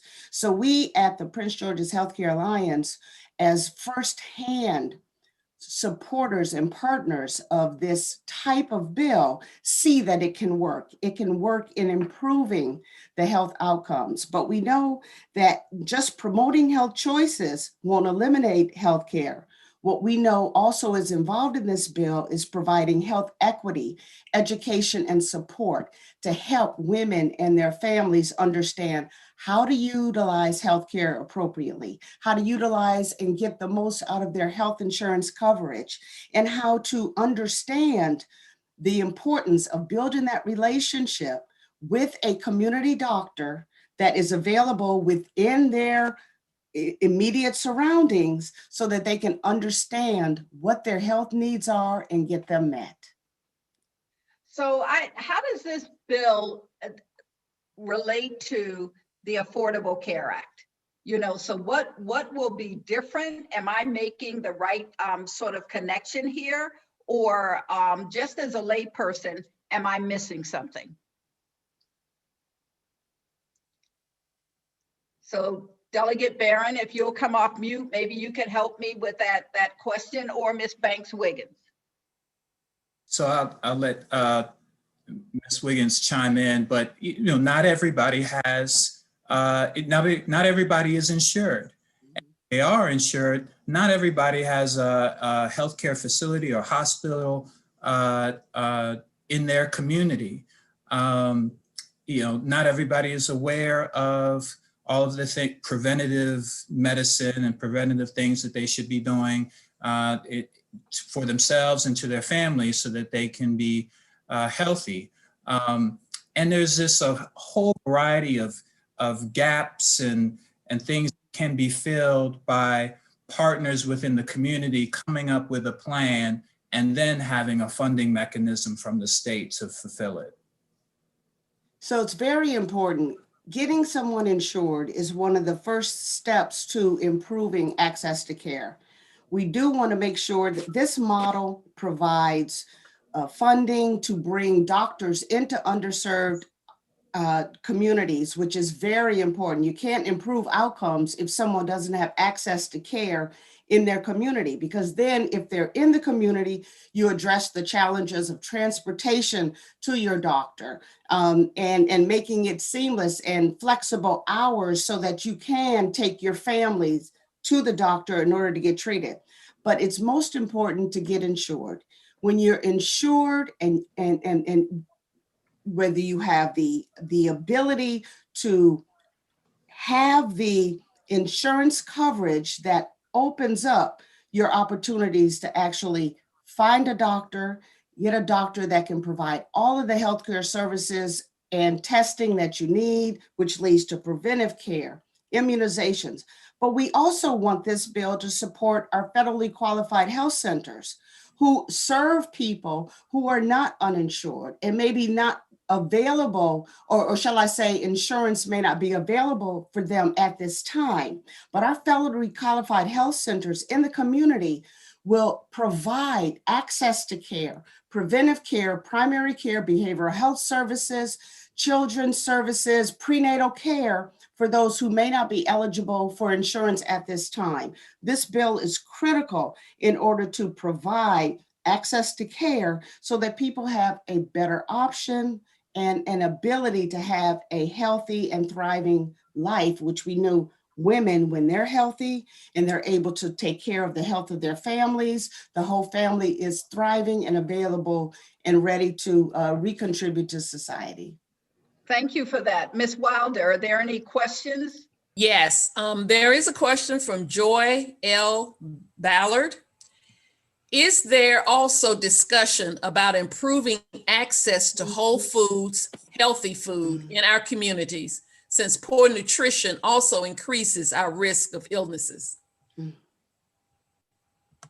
So yes, absolutely. And I'm proud to say, we started working on this bill fairly early over the summer. And when you bring a big coalition of experts and organizations together, you get great ideas like that. And so, we had a draft, and one of our partner organizations suggested that we specifically include healthy foods in the bill. And so, yes, absolutely, that's a part of the bill. And thank you for the question. It's very important. Thank you. I also have a question to Delegate Barron. I get real nervous when people say dedicated funding. What kind of safeguards are you putting in the bill to ensure that in the future, somewhere down the line, some other emergency or some other issue, and then people dip into this particular fund for it? Right. So previously with the pilot, it was just, they threw some dollars in and we kind of hoped that they would continue to do that.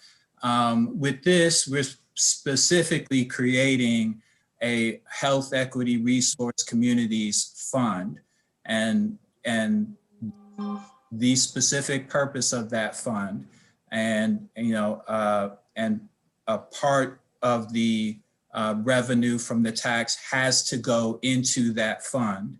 Now, legislatures can always come in around later and try to do something, but when you put it in a special fund and you name it and you dedicate it for this purpose, it's really, really difficult for them to do anything other than that.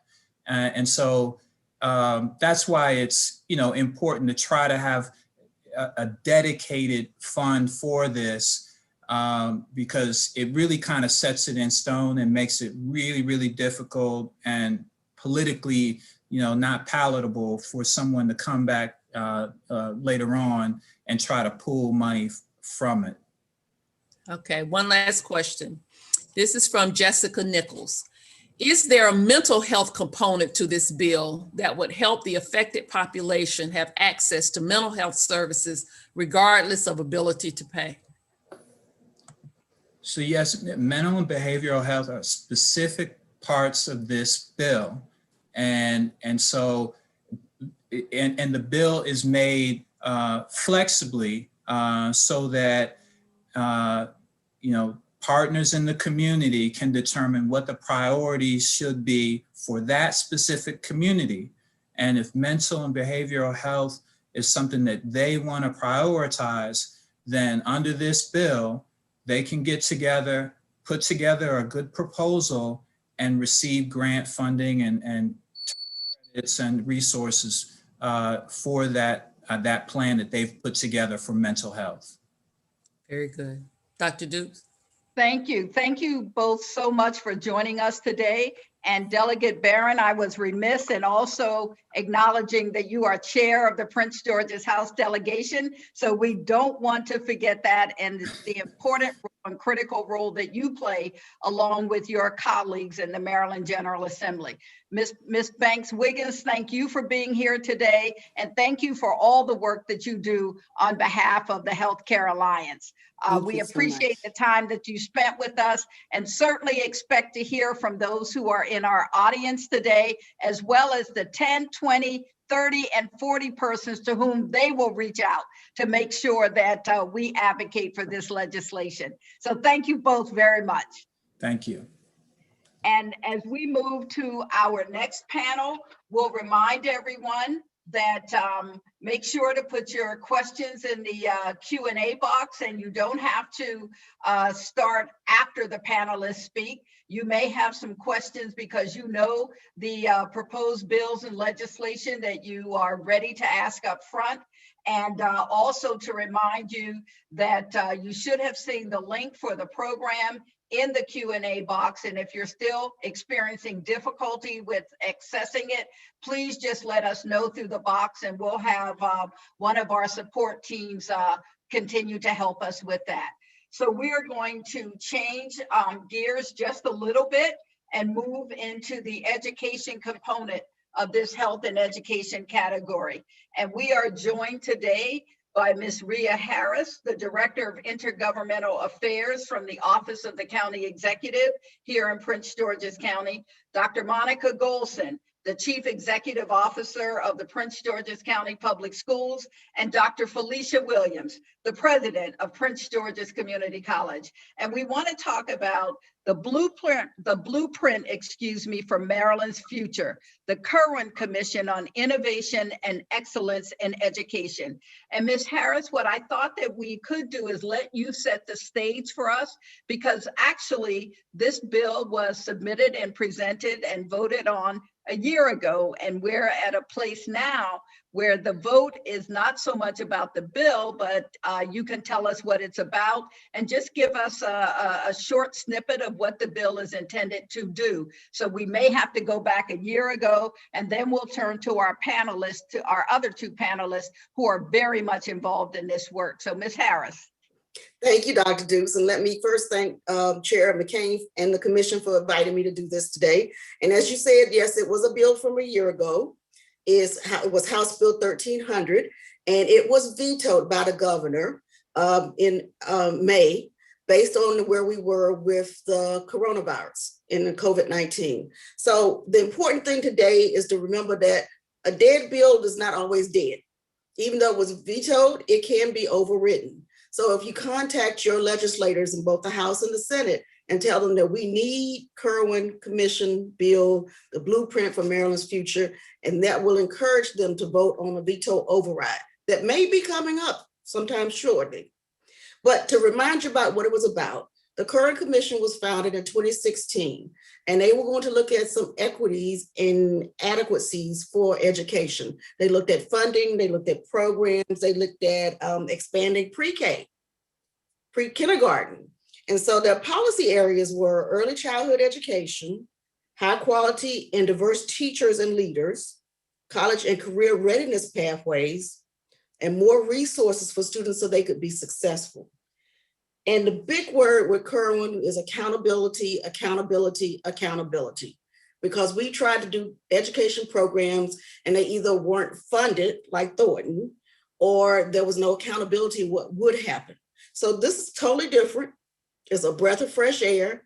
Almost everybody's supporting what they're doing because they're developing professional career formats for teachers and school leaders, increasing salaries, increasing recruitment and retention of teachers and school leaders. They're also looking at doing voluntary full day pre-kindergarten for 3 and 4-year-olds, and especially for those that families live below the federal poverty level. Those are the kids that sometimes are lost in the system before they even get started in the system. They're already behind. So this is a good point. The other good thing was the career and readiness pathways that the bill offers. It allows programs and support for more resources for students and preparing you for going to college, whether it's community college or a 4-year college or a 2-year college. There are pathways of getting to successful ends of your high school career. And so I will remit again that this is not a new bill, but a bill that was vetoed. And it's very important that we let our legislators know that we stand behind them in overriding this veto. And so with that, I will turn it over to Dr. Dukes. Thank you so much. And that was a great snippet of why we're here today.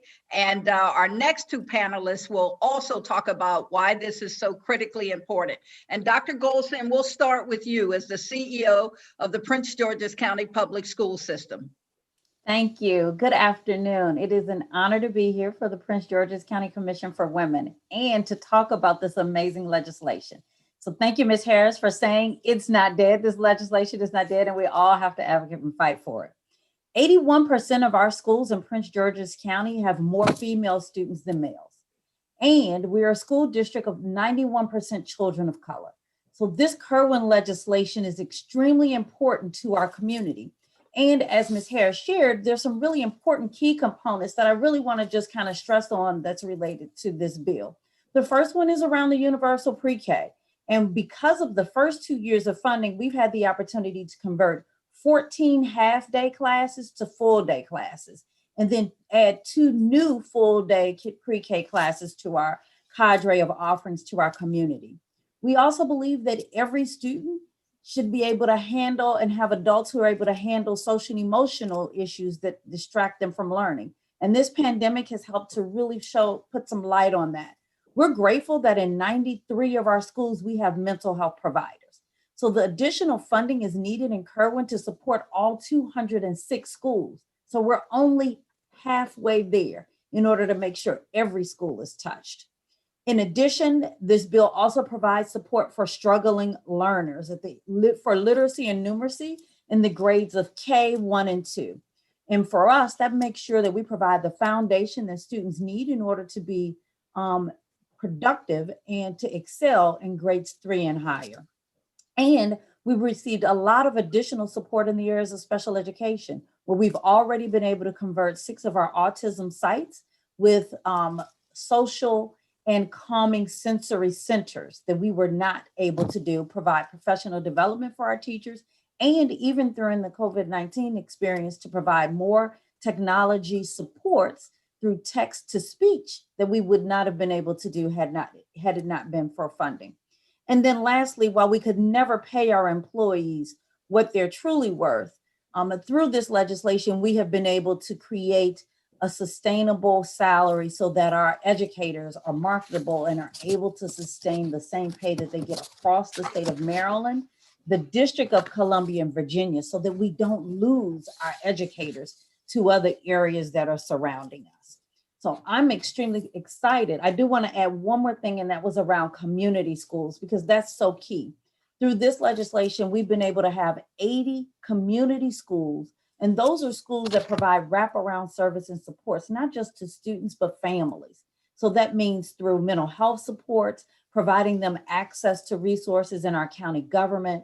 So if they find that they are on the brink of becoming homeless, us connecting them to services that the county government offers to make sure that that doesn't happen, to support even their families in job preparedness skills, and making sure that there's a seamless support, that our schools become that support and our hub in the community like it used to be when we were growing up.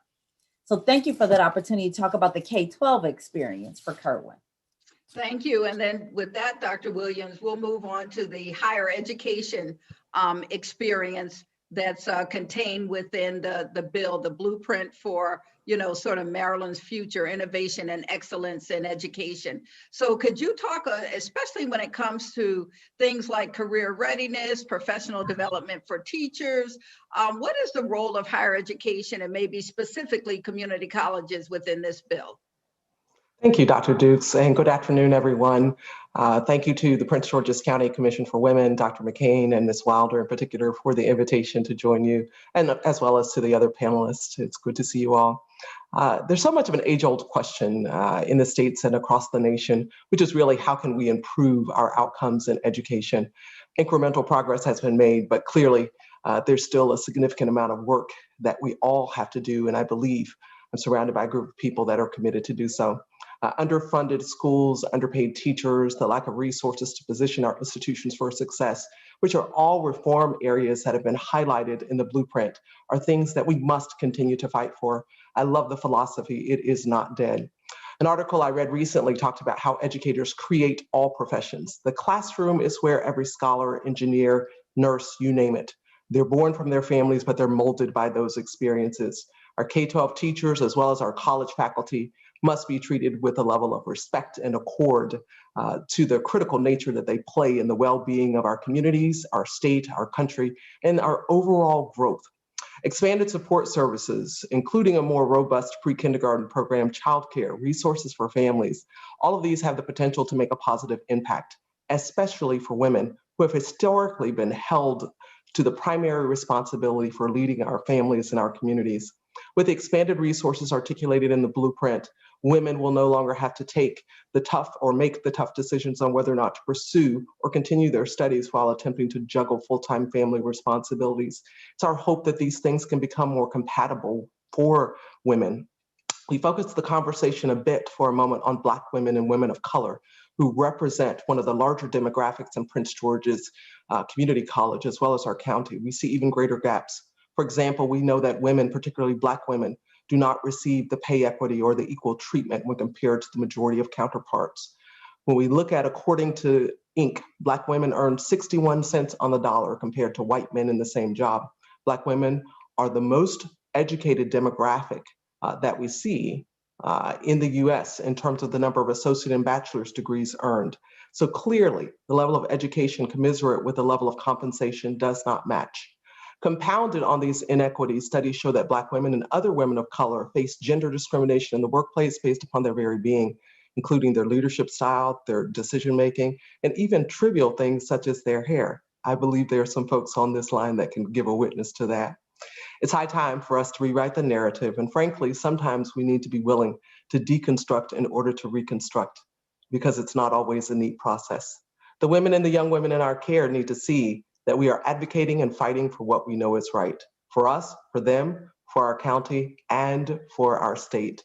Women need to see the same roles in their classrooms, among their elected officials, within their communities, in order to believe that they're capable of greatness, especially among our underrepresented groups. This is a compelling imperative. I'm also a firm believer in the second and third chances of our students. Prince George's Community College is proud to serve the residents of the county and the surrounding region. Our programs in critical needs areas such as healthcare, construction, and technology allow our students to retool, to retrain, and to improve their outcomes. We are deeply committed to career readiness, and we believe that this should be done in partnership with our K-12 system, right? We are not looking to point a finger at whether there's preparedness. Instead, we're looking to extend a hand so that we can be a part of the solution. We believe that the blueprint provides this type of opportunity.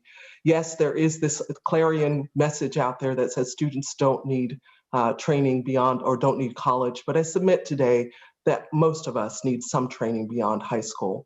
Most of us need the opportunity to continue to refine our skills and to continue to grow so that we might be able to achieve those high-paying jobs. That might look like training, that might look like continuing education, that might look like contract work, that might look like apprenticeships. But what I want people to understand is that is the work and the mission of community colleges. That is the deep thread that runs through what we do.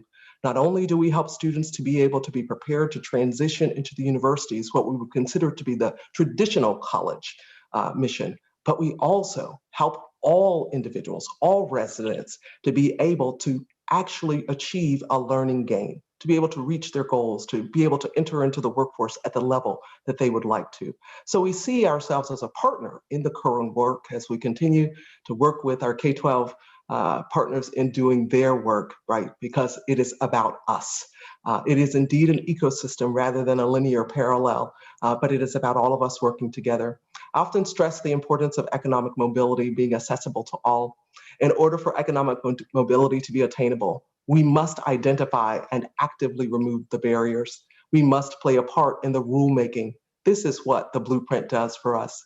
Each of us knows that the challenges we are facing in education did not start with the pandemic.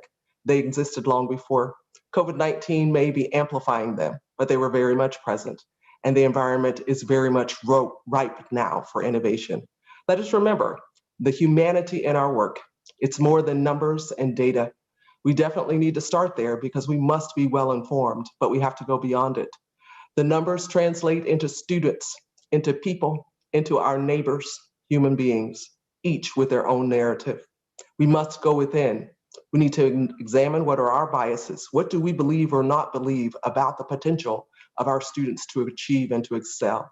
We need to question and not be afraid of the answers. Perhaps somewhere down the line, we've become distracted on our larger collective mission as educators, and we've stayed too much in our silos as institutions of K-12 as well as higher education. Our role today in looking at the blueprint is to see that we have the responsibility to think beyond our silos and to make sure that we understand that this is an ecosystem. We own our students from the very point that they exit their mother's wombs, and we own them until they have reached the goal that they have set forth for themselves in terms of being deeply contributing and competent members of our society who can earn a sustainable wage for a lifetime. In order to achieve this in Maryland, We recognize that there is a need for a model. We're thankful for what we see in the midst of this blueprint. It is a better way to partner. It is a better way for us to get connected and to remain connected in our work. In my closing comments, I'd just like to remind us that the conversation regarding improving our outcomes in education is still inextricably linked to funding. It always has been, and there will always be an element of the need for resources. Without the adequate funding, we're simply unable to achieve the outcomes that have been sought for a very long time. We cannot provide the resources our students need to be successful. We're unable to foster the environments in which they can retain the best talent among our educators and our support staff. This is the time to invest. In life, we somehow always find a way to make what's important come to fruition. In this time, it is important for that to come to fruition. Thank you for that, I want to thank you for Dr. your comments. Thank you. Thank you so much. We have a few questions, and I know we do because Ms. Wilder has come onto the screen. So we're going to ask her, and if you'll direct your questions to who you'd like to answer it, then we can ensure that to the extent we can have a robust conversation. Okay, thank you. This question is either for Ms. Harris or Dr. Golson. Darlene Gamble asks, will charter schools be included in the funding? Excellent question. Yes, when I speak of the 207 schools in our district, I always include charter schools, and the same provisions that are outlined in Kerwin will apply to any school that falls under PGCPS. So definitely. Thanks for that question. Okay. We have a question from Sharon Blackett. I don't know who will take it. So not sure what is in the proposed education bill includes, but is there anything in it to ensure accountability for improving the quality education in our public schools? We continuously lag in the DMV in this area. What is being done to address the disparity? That sounds like a Dr. Golson question. Yeah, that's the purpose of the bill, is really to begin to close the gap on the disparity that exists across the state. That is solely the purpose of it. And so when you look at the funding for each local education agency, it'll vary based on the number of Black and Brown children we serve, English language learners, and special education students. So this is an opportunity to now level the playing field, provide the resources so that we can close the academic achievement gap. Excellent question, because that's the purpose of the bill. Right. And I have a question for Ms. Harris. So we know the stumbling block for the bill being signed, one of anyway, was funding. How do we address the funding issue in this age of COVID and all of the economic downfall in the state and the nation? Very good question. I will tell you that the bill also includes funding from local counties towards school systems, and also money that we will get from the state. But in this day and time, I think we've all been keenly aware that funding is an issue, mainly because of the fact that revenues were estimated to be a lot lower than they were. And now that we're doing the CARES Act and the HEROES Act, and now a new act coming out of the federal government by now President Biden, there is some support for schools in all of those acts. And so therefore, there is not as big of a gap. It's still a gap. We need to bridge that gap to a more prosperous school system and funding, but we're all working towards achieving that. It's going to take little steps. It's going to also require that the General Assembly pass some bills that will redirect some funding to the school systems and to this act of the Kerwin Act. It will require maybe some differences in what we call disparity grants, income generating taxes on small things like electronic services that you get on your computer and that kind of stuff. So we're all looking towards trying to bridge that gap so we can provide the best for our students, especially the Brown and Black students in Prince George's County. Okay, Dr. Duke. If I could, Dr. Williams, there's a question. We have just a few moments left, but one that you may be able to speak to. How will Black men be brought into the education field as professionals? That's a great question. I really believe that there's an opportunity to reintroduce, let me just say, education as a profession. And we have to do that very early with our children. Unfortunately, it's just not a career that I believe we've emphasized enough. So we can do that through some of our career training programs. To me, they're going to begin in elementary school and middle school, as well as the continued exposure to those programs when they're entering into the community college and going into the university. The potential of doing that around our summer camps that we're sending our children to. There's just so many opportunities to do it, and we just have to be intentional about it. Sometimes we have to just go counter to the stereotypes. Are you man enough to be a nurse? Are you man enough to be a teacher? Right? Are you man enough to enter into some of the professions that are so dominated by our females? And again, when you're going against the norm, you have to introduce the model much earlier. Thank you so much. And please join me in giving a virtual thank you to Ms. Rhea Harris, Dr. Monica Golson, and Dr. Felicia Williams. Thank you for joining us today. And as we begin the transition to our next panel, what I would ask is that stay where you are, but do whatever you need to do to stretch a little bit, to move to the left and move to the right. I know we've been sitting for a few hours, but we have much more just awesome and information to share with you and to be shared by some dynamic members of our greater community. So with that, we're going to give you a 30-second warning. Just keep stretching, and then I'm going to come back and introduce the Honorable Aisha Braveboy, State's Attorney for Prince George's County, and her other panelists. So I'm going to do the countdown, but don't go anywhere.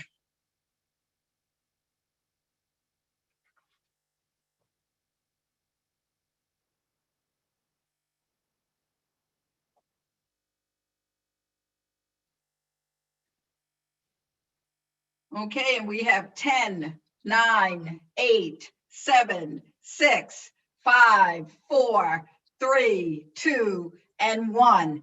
Thank you so much. And in our last of the three categories, child abuse and certainly child services, I want to introduce the first half of the presentation that you'll hear today. And we have joining us the Honorable Aisha Braveboy, the State's Attorney for Prince George's County, and Ms. Catherine Marsh from the Office of the State's Attorney here in the county. And what we'd like you all to do is to take a few moments of our time together and talk to us about the continuing course of child abuse as first-degree child abuse.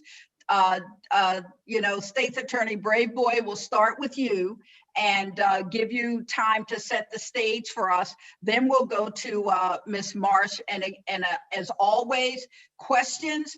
You can start putting your questions in the Q&A box, and we'll get to you as quickly as we can, but making sure that we're giving our panelists the opportunity and the time to lay the stage for this most important discussion. So, State's Attorney Braveboy. Okay, give me 1 second. All right. Oh my gosh. So we can see you, so you know. Yes. 1 second.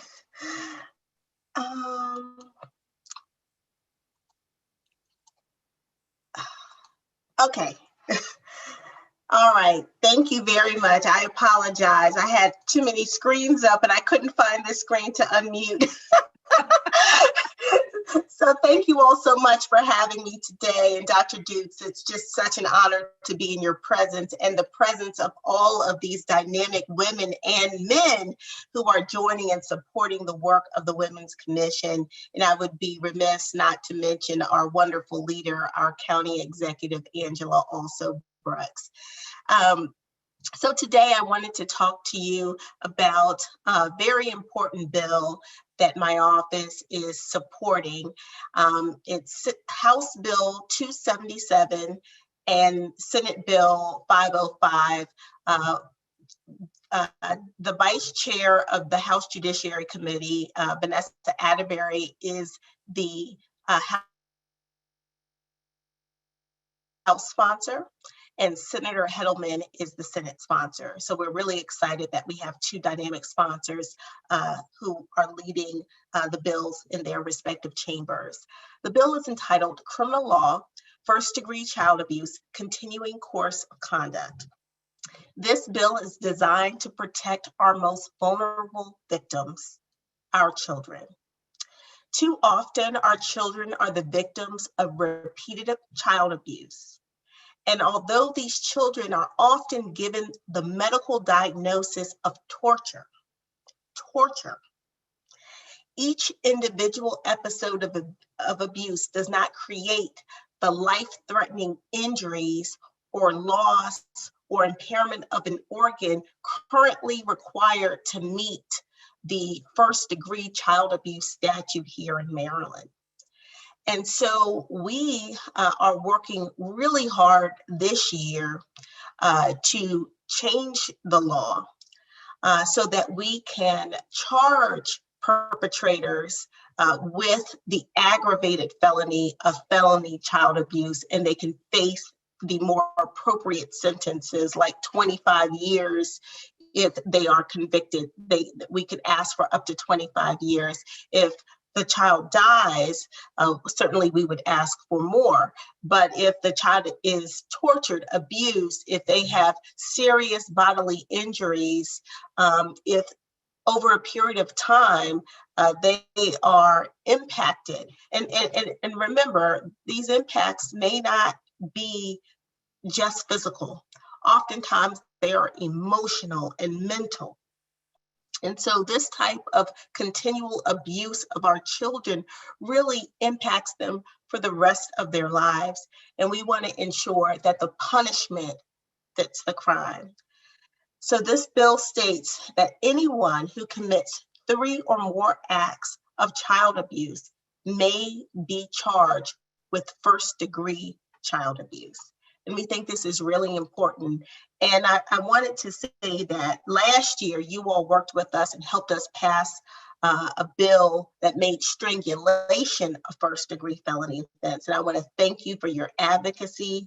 I want to thank you for your support. What I know is that when we come to the Commission for Women, when we talk about these issues, you all respond, you testify, you provide written testimony, you pray for us, and we are grateful to have you as partners. And we would really appreciate your partnership on these 2 very critical bills.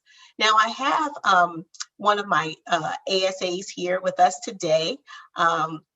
She's the Assistant Chief of our Family Victims Unit, and it was Special Victims and Family Violence Unit. And she will talk to you about some very specific cases that we had where we really could have used a change in the law to hold the abuser more accountable. So Catherine Marsh, it's great to see you today. Thank you so much for being here. And the floor is yours. Thank you. And it's an honor to be here with the Prince George's County Commission for Women. I know when a group of women work together for change, there is nothing that they can't accomplish. But I would be remiss if I didn't first acknowledge that this legislation wouldn't be before the Maryland General Assembly without the support of 3 amazing women. First is our Prince George's County State's Attorney, Aisha Braveboy.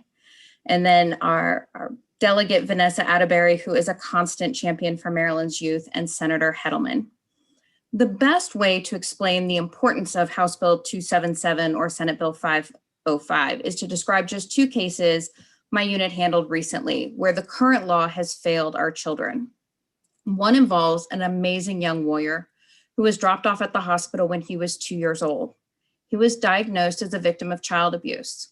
His body had circular burn marks later discovered to be caused by a taser, a chemical burn that was consistent with having bleach poured on him, and healing whip marks of different ages. Through the investigation, it was discovered that between the ages of 9 months old and 2, he was left with a male caregiver, who in addition to the outward physical signs of abuse, also would repeatedly waterboard this young child, plunging him under icy cold bath water whenever he had annoyed the caregiver. It was years before this young warrior could even be in a bathroom that contained a tub. He is now 5. He is diagnosed with severe PTSD and cognitive delays due to the repeated abuse from 9 months old to 2 years. Another case involves an 18-month-old girl who arrived at Children's National Medical Center. While there, the doctors diagnosed 18 different bite marks that had broken through the skin from 2 different adults, 12 different rib fractures from at least 3 separate incidents, and injuries that were consistent with being whipped with a cord on numerous occasions and burns to her hands. All of these injuries, the doctors could tell us, occurred within days or weeks of each other. The medical diagnosis from Children's National Medical Center was torture. However, under the current law in Maryland, the evidence in both of these cases was not enough to charge first-degree child abuse. Because although the medical diagnosis was torture or repeated child abuse, the doctors could not say that any single injury involved an injury to the brain, starvation, substantial risk of death, disfigurement, or impairment of an organ. This left us with only the charge of second-degree child abuse, which is not considered a crime of violence in Maryland. These are just 2 examples. We have numerous cases involving multiple fractures, scarring from continued beatings and whippings. When a child is repeatedly or continually abused by a caregiver, they and the rest of their family deserve the utmost protection and justice under the law. Being told that continued abuse against them is not a crime of violence and that the acts of abuse don't carry significant sentencing guidelines reinforces the idea that this type of abuse is permitted or at least not taken seriously by the criminal justice system.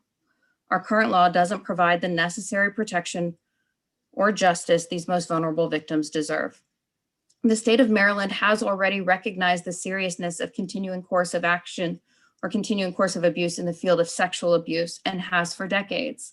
We're seeking the same consideration and support for children who suffer physical abuse.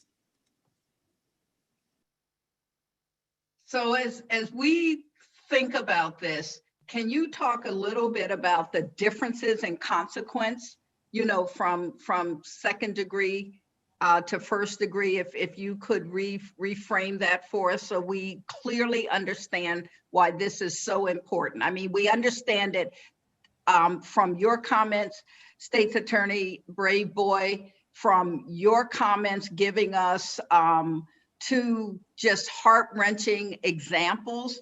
But what does it mean for us to stand strong and support this legislation? What would change based upon what we know today vis-a-vis what could be tomorrow? So the maximum that a second-degree child abuse carries at the moment is 15 years, but it's not considered a crime of violence. So if a judge gave 15 years, the perpetrator would be eligible for parole at just over 3.5 years. First-degree child abuse carries a maximum of 25 years, and it's a crime of violence. So if a person got the maximum 25 years, they'd be eligible for parole at 50% of that. So I say I'm trying to do math quickly in my head, 12.5 years. The other significant difference is the guidelines. So in both of those cases, our children were under the age of 11, and so they got a special vulnerability point. But for the second-degree child abuse, the guidelines in Maryland, which 80 to 90% of the time a judge is going to sentence between, is 6 months to 3 years. That's it. For first-degree child abuse, those guidelines would be 5 to 10 years.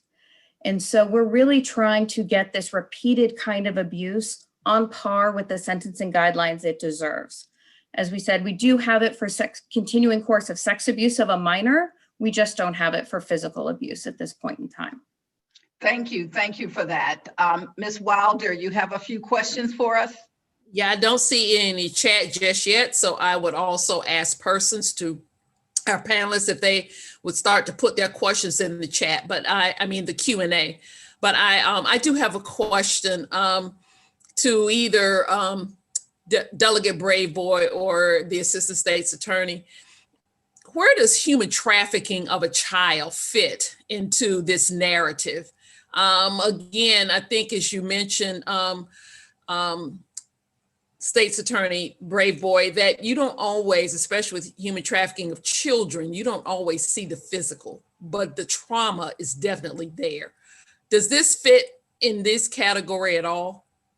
Well, we have a we have human trafficking laws, we have sex abuse laws, as Catherine mentioned before. So when it comes to sex abuse, I think the state has done a much better job of creating a better framework for prosecutors and for victims to get help, number one, and also to hold their abusers accountable. Because the focus here is really on the physical abuse of children, I'm not saying that, you know, it's completely separate, but again, we do have I think pretty good laws when it comes to sex abuse. Where we were lacking really is that physical child abuse, and that's what we're trying to correct with this law. Catherine, did you have any other comments on that? Well, I think, Ms. Braveboy, one, you summed up, we do have the human trafficking statutes that do go for minors. I will say that first story case, though, that we told you about, that amazing young lawyer who was dropped off when he was 2, his caregiver was actually the trafficker. The reason he had care of the child was to force compliance of the child's mother to be trafficked. And so these are ways that we see these kinds of cases that do come up over and over again. And so he had been prosecuted under the trafficking statute for the crimes against the mom, but that did not cover the physical abuse to the child. Okay, thank you for the clarification. Dr. Dukes. And so is there an email address that our members of our audience could reach out if they wanted additional information about this particular issue? So I will say that the bill is going to be before the Senate Judiciary Proceedings Committee this Thursday. Senator Hedelman is the sponsor for that. The best thing to do is to submit written testimony through the Maryland General Assembly's webpage, or to email the Chairman Smith for the Senate side, or Chairman Clippinger. And we are lucky because Vice Chair Atterbury is the sponsor of this bill on the House side as well. And then I know Ms. Braveboy has been doing a lot of work as well with our local delegation. Well, thank you. Thank you so much, State's Attorney Braveboy, your Assistant Chief, Catherine Marsh. This is truly an issue around which we can all gather because we all want to make sure that our children are protected. So we want to thank you for joining us this afternoon, and we're going to transition from your committee to your panel, actually to C committee. She said Delegate Braveboy, and my head started getting all up into the General Assembly, but we're going to transition to actually Delegate Atterbury and Ms. Neely, but thank you so much for being with us today. Thank you very much. And as we do that, we're going to ask that the Honorable Vanessa E. Atterbury, delegate from the District 13 of Howard County, come on visually on the line. Thank you so much. And we're also going to be joined by Christine Neely. So Delegate Atterbury, and you're on mute right now, at least according to what I can see. Do want to talk to you, have you talk to us about why this was so important. It's good to see you, and thank you for being here, because your being here as a delegate from Howard County helps us to understand that these issues are far and wide across the state of Maryland, and supporting them doesn't have anything to do with where you live or who you represent. It really is about what is the issue of the bill and what does it do for the residents of Prince George's County and the state of Maryland. So with that, we know that you're going to talk about family law, child custody, and visitation. So I'll turn the virtual mic over to you, and please just give us some comments and your perspective on all of that. Thank you, Dr. Dukes, and thank you so much for having me here today. It's my pleasure to be here. And I want to thank your State's Attorney Braveboy and the Assistant State's Attorney Catherine Marsh. They are two fighters in Annapolis for exactly the types of issues that your Commission for Women fights for. And the bill that they just discussed, I listened, they brought that to my attention, and we are going to get that passed. I mean, it's a common sense bill to protect children. And so we're going to do everything we can to get that passed. But I just wanted to thank them again. So the bill that I'm going to talk about has a hearing on the 18th of February, and it is related to child custody. And it specifically stems from recommendations made by the work group to study child custody court proceedings that involve child abuse and domestic violence allegations.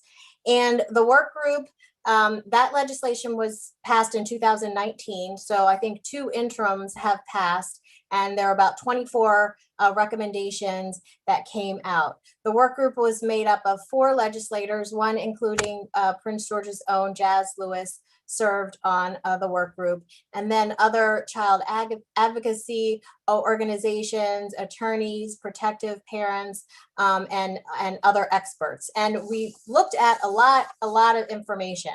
And so the bill specifies or would put into statute how how the courts should determine custody, which we don't have right now. I'm sure most of you listening know that right now we don't have a statute like a lot of other states. What we use is case law, and we go by the best interest of the child and what has developed in case law, but we have not put that into statute. So the legislation proposes putting best interest factors into statute, which I'm not going to go through right now, similar to there was a 2014 Commission on Child Custody, and they have factors that they recommend going into statute as well. And ours are similar to theirs, but I do want to point out the difference because our focus was really for abused children and children that are in domestic violence situations. And we looked at a lot of data and a lot of studies, and what was shown is that, and these are from court cases in Maryland, what was shown was that a lot of times, just when the woman brings up the allegation of abuse or domestic violence, abuse of the child or some sort of domestic violence in the house, the judge doesn't believe her and gives visitation or custody actually to the other parent, which was an alarming statistic to say the least.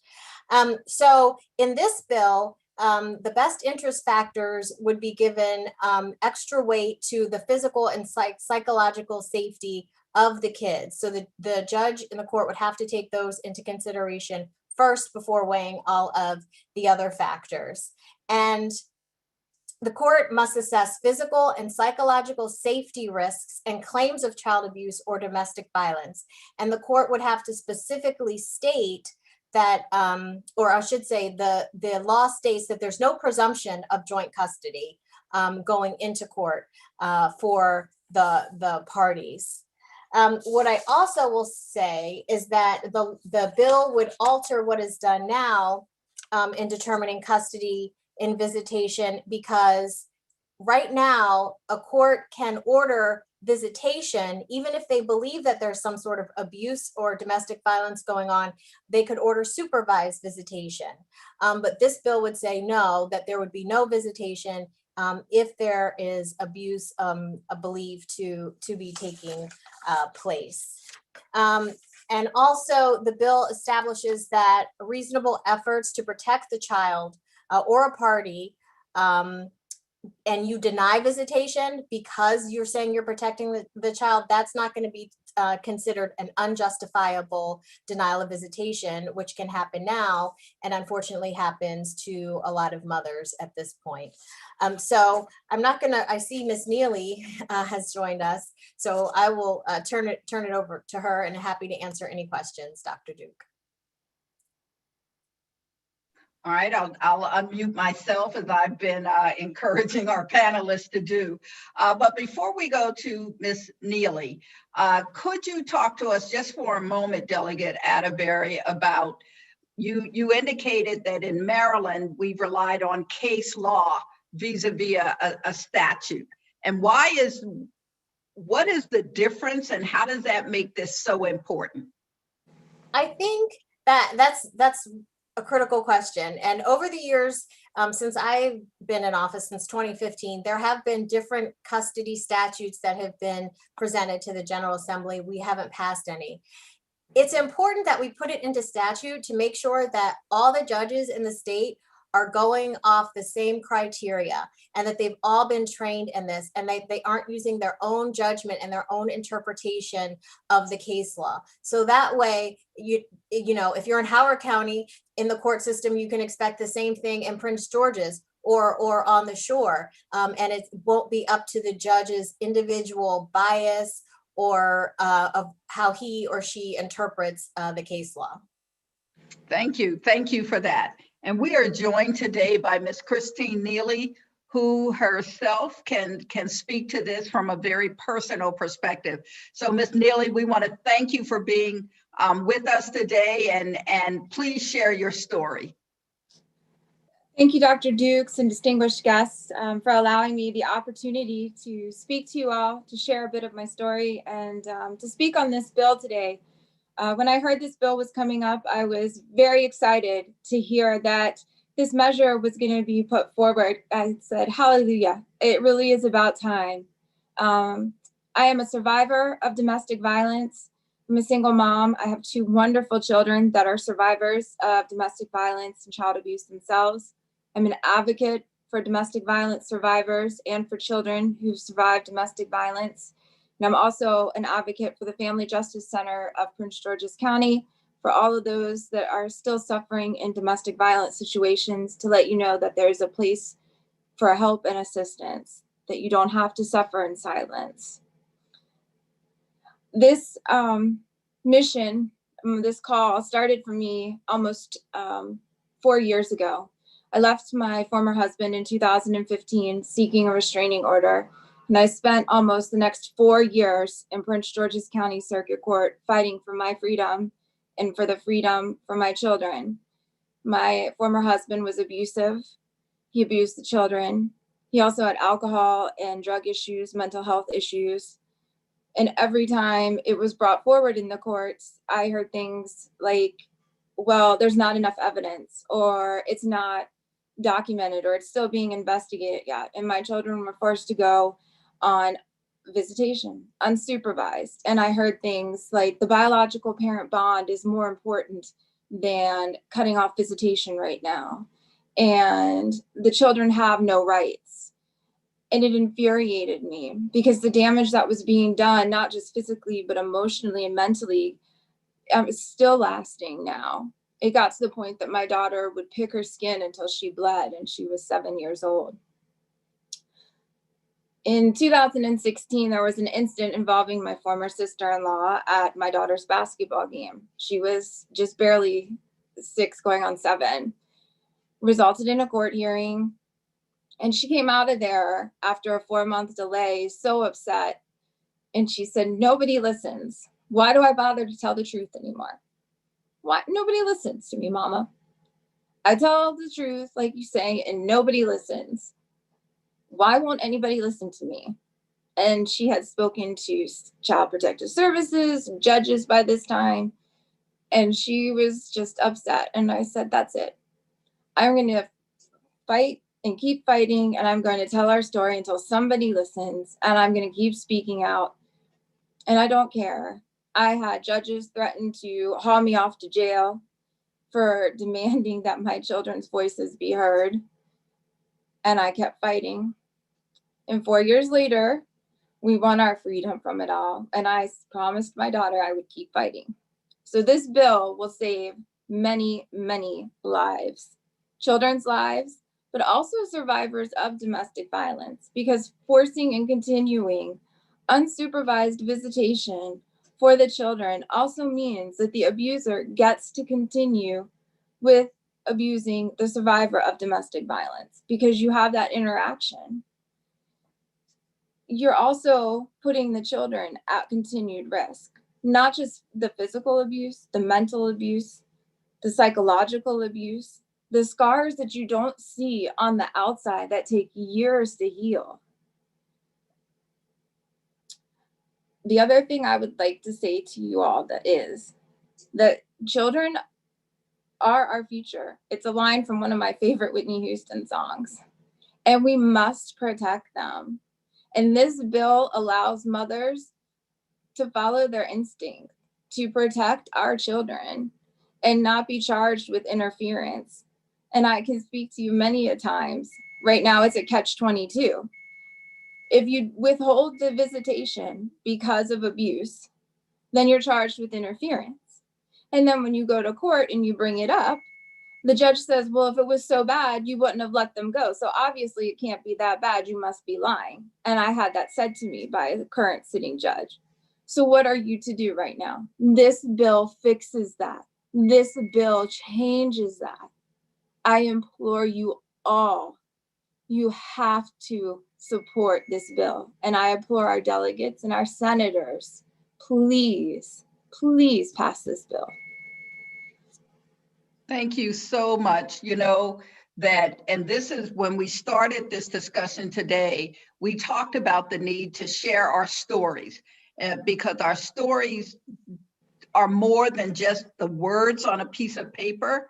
They really paint the scene for those who are going to make decisions that impact all of our lives and the lives of our children. So I do want to thank you, Ms. Neely, for sharing your story with us. And what we're going to do now is Ms. Wilder has come on and she's going to let us know if there are any questions in the Q&A box.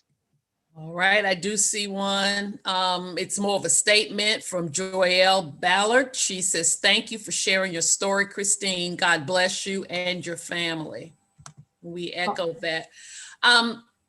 Delegate Atterbury, I do have a question, especially after hearing from Ms. Neely.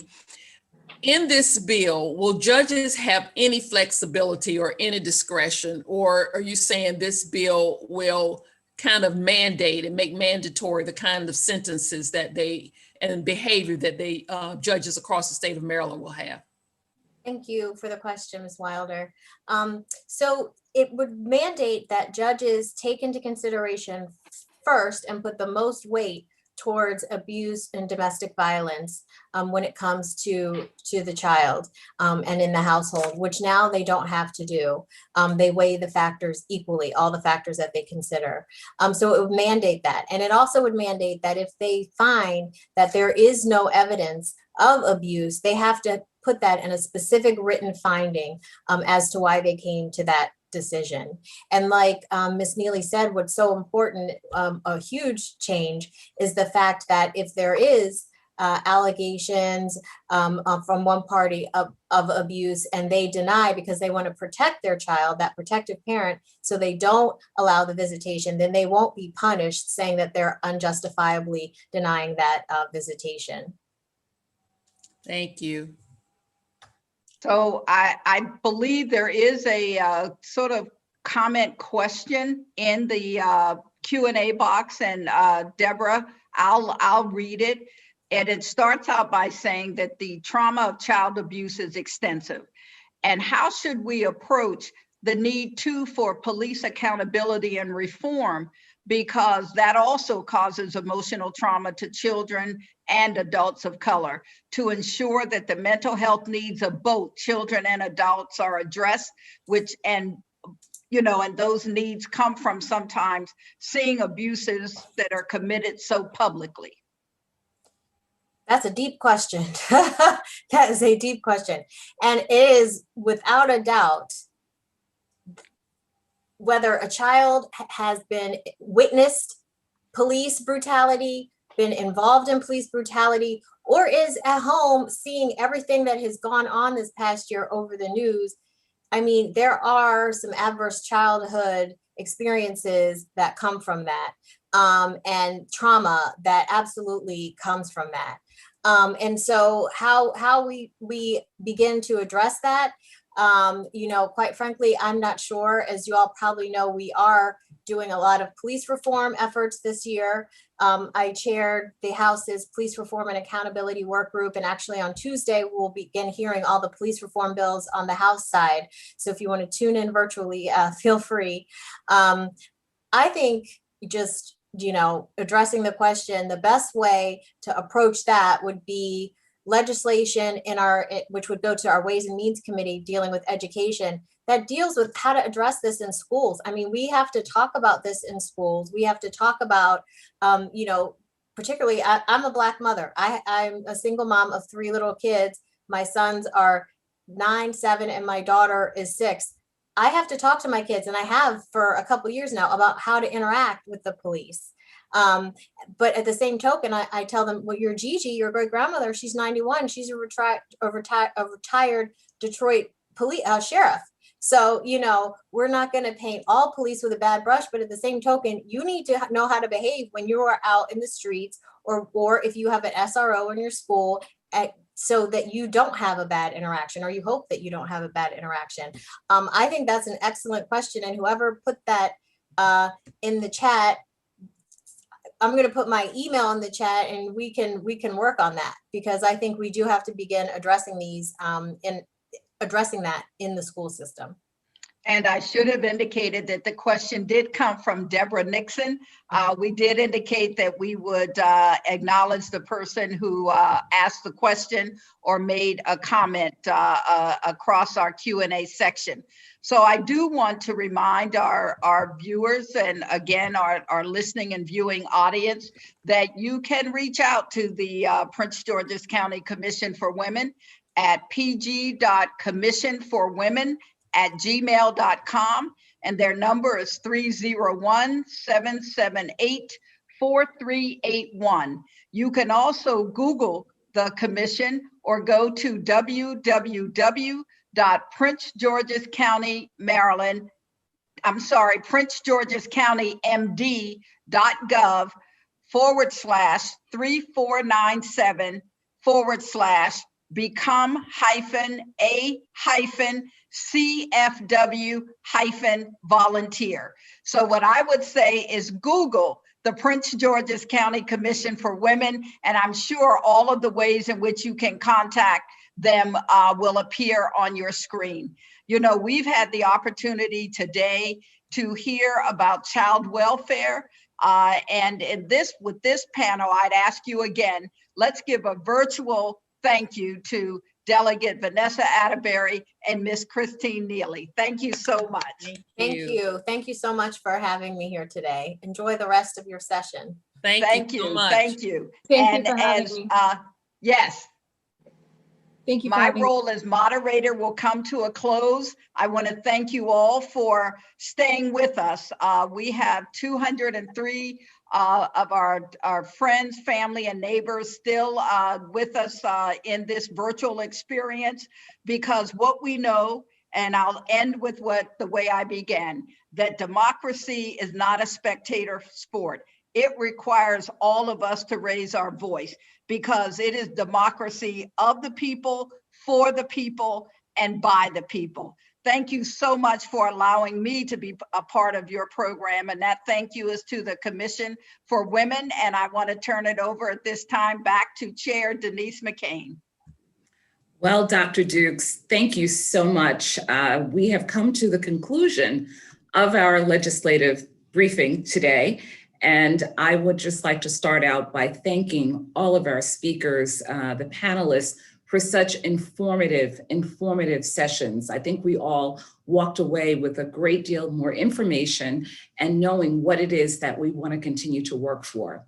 I would like to extend a very, very special thanks to you, Dr. Charlene Dukes, for being an outstanding moderator. I almost feel bad because I feel like we pulled you out of retirement, but I can't imagine anyone that could have done a better job than you. So we are all very, very grateful for your work and for your time and for just being with us. You have helped to make this the success that it has been. So for that, we really, really appreciate you. I'd also like to recognize a few other guests that have joined us. And this is one of the drawbacks of being virtual, that we don't get to really see all of the participants. But I do note that Councilmember Jolene Ivey, representing District 5, was with us, along with Natasha Sims, Charles County Democratic Committee, Sandy Bell, the president of Maryland Now, National Organization for Women. And also, as Dr. Dukes just mentioned, we are also joined by Deborah Nixon, President of the National Coalition of 100 Black Women for Prince George's County. Again, this event would not have been possible without the hard work, the commitment, and tireless efforts of the Prince George's County Commission for Women. These commissioners have just worked day in and day out to bring this together. And I'm very, very proud and just grateful for all that you've done. Special thank you to our Vice Chair, Deborah Wilder. Under your leadership, we pulled this together along with all of the other commissioners. So really a job well done. Of course, I'd like to recognize our county executive, thank her for being here. And a special thank you to Dr. Williams as the new president of Prince George's County Community College. We wish you much success on your new role, and we're happy that you were able to join us today. And last but not least, of course, we are just grateful for all of the participants. We thank you for taking an active role. You have been educated, empowered, but now also equipped with the knowledge and information that is needed to engage in this process. Remember that there is power in your voice. So be sure that it gets heard, get involved. Just like our county executive said, just get out the car, just start the process and be a part of it, because all of our lives are at stake with this. Again, I would also encourage you to go to our website. You will receive an evaluation from the commission. It will probably come as an Eventbrite, but please complete that evaluation. We'd like to hear your feedback. We are looking forward to doing this again next year, hopefully in person. So your feedback and comments will be very, very important. Lastly, we are also working on a project. The Commission for Women is interested in finding out what impact COVID-19 has had on women and girls in Prince George's County. So we're undertaking this study. We ask that you also participate when you receive a link for that survey. We're really interested in that information. We will use that to make recommendations to our elected officials and our county executive. So again, go to our website, get involved, volunteer opportunities. We'd love to hear from you as well as see you. I'm going to leave you with this last quote. It says, "Never doubt that a small group of thoughtful, committed citizens can change the world. Indeed, it is the only thing that ever has." So again, thank you for being with us, and enjoy the rest of your day and perhaps even the Super Bowl. Good day.